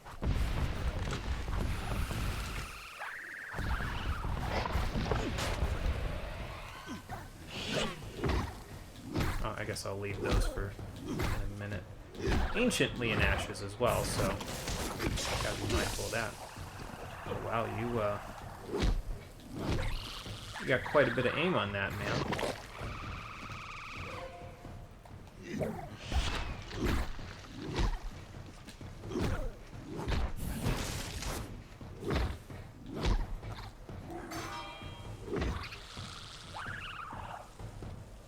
Alright, there we go. Well, they were having dinner, I suppose, with this thing. That's great. Alright, so we've got 3 more stones to go and ring. I think we'll go to the Warsworn Vault and we'll go ring this one, since we've been to Talarain already, so it shouldn't be too hard to get to this one. I think we've killed most of the things that are in the way to get to this one anyway. And then once we've done that, we'll just head off to the other 2 stones on the next episode. But let's go do this one first before we end off today. Because why not, right? Might as well. It's actually not bad, though, that we're going to get this done fairly quickly, I think, because it will let us get to Cluricon a little bit faster. And the faster we get to Cluricon, the faster I can get our ultimate accessories, and the faster that I can get our armor all master crafted, so that way we can become unstoppable. We won't have the Ring of Favor and Protection, but we'll try to make it work as best we can. Alright, that is up from where we are, it looks like. So maybe... I don't know, I'll figure it out. in a moment. Once we get a little closer, I'll be able to see where it is, and then we can kind of meander our way around once we get there. Any more antelope want to contribute some hide to the cause? I promise you'll be well rewarded. In death. Probably it's up there, right? Yeah, there's the windstone up there. So let's go this way. It's either a sleeping person or a dead person. Either way, I don't think I want anything to do with them. It's the same principle as let sleeping dogs lie, after all. Rallying daggers. Don't really care for those. I think this might be a location over here as well. So I'll go take a look just to... Oh, it's up here. Alright, cool. Got a lore stone. Got a location. Got a hidden treasure.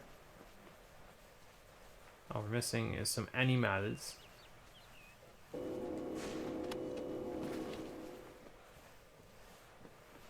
Some enemies over there, though, behind the waterfall. Might go check those out. Korgan Hold.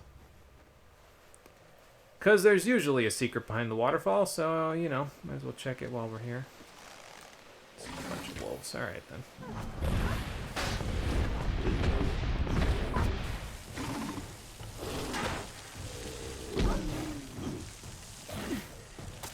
Block a little late there.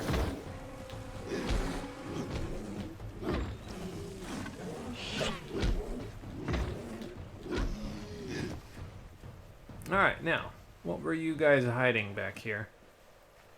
A pile. Armor of Sundering. It's not bad, again, for studded armor. Extra physical damage, greater blacksmith's craft. Well, we won't need that ever again. Already leveled that all the way up. What do you got, skeleton? Damage deflection? Yeah, I guess that's fine. Fey Blades, another Sylvanite hammer that I'm never going to use. We'll just stick with the Azurite one. It's doing good enough damage to kill the enemies around here. The only ones we really are having trouble killing, quote unquote, were those ancient Leonashes, and that's just because they're at a higher level than the other stuff around here, to be fair. So, of course, we'd have trouble killing them if they're at a higher base level. They expect you to be able to kill things that are a little bit tougher.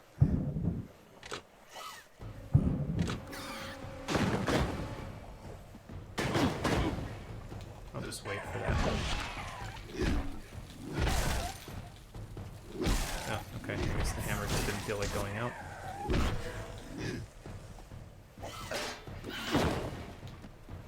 You can't even break my shield at this point, sir. What do you think you're doing?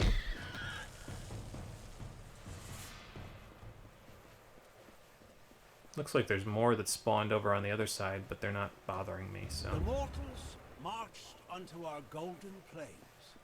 Fair folk some, and dusky others. They found the rocks and rising of this land pleasing. They asked for it, but it was not ours to give. Cleaving stone and burning root, they made a kingdom for themselves, and named it Talarain.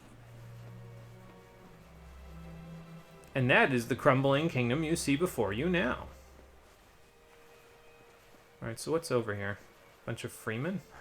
No, those look like Tuatha, actually. Looks like they're in pretty good armor as well. Yep.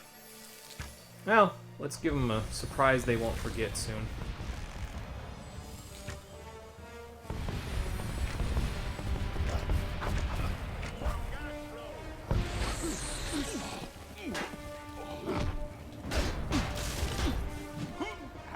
Let that go too early.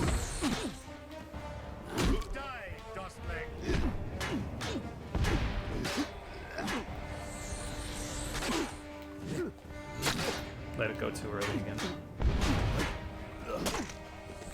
You guys have got this all figured out, huh? Just gonna attack at the exact moment when I'm busy blocking.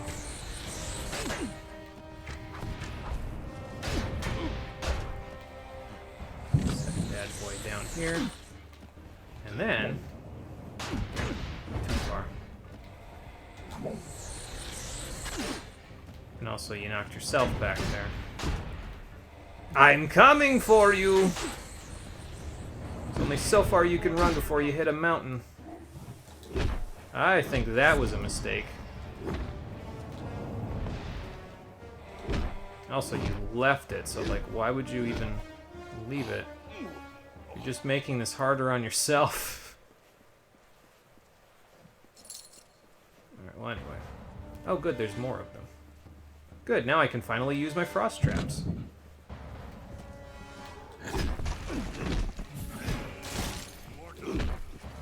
You know, I might as well fate weave them, fate shift them. Get a little experience out of it, why not? I don't know if the experience will be worth it, but you never know. Might. Oh, okay, there's a Jotun there with them. So now the experience will definitely be worth it.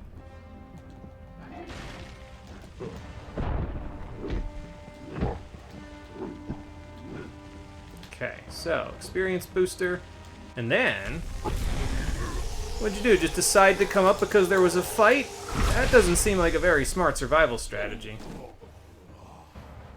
Alright, I'll take it. Not the best experience, but hey. More than I would have had otherwise. I don't gotta worry about experience anymore, though, to be fair. Oh. Nonaskaru, huh? It was probably a pretty good use of my fate, though, because I just got like a third of my bar back from ringing that damn windstone. So that's pretty nice. Let's hope that the effects of the other two windstones will keep us filled up on fate, because we're going to need it in order to unweave the fate that has been made for General Talera at Urul Tusk, so that we can head to Rithir and break the siege on the next episode, potentially, of Kingdoms of Amalur Reckoning, the Stream Edition, which will be happening, what's today? Thursday? Saturday, at 7 p.m. Eastern Standard Time. That is when I set the schedule for, right? Yeah, pretty sure that's when it is. This is Saturday. Yeah, because this week it was Sunday, Thursday, Saturday. Yep. So yeah, it'll be on Saturday. Thank you for watching, everybody. I appreciate you coming out to Twitch and YouTube to check out the stream. I haven't saved since date here. Wow. And I will see all of you on the next one, which, as I have said 3 times at this point, will be on Saturday, 7 p.m. Eastern Standard Time. I will not have done any more exams by that point, but next week is the final exam week for me for this semester, and then I've got some time off. Excuse me.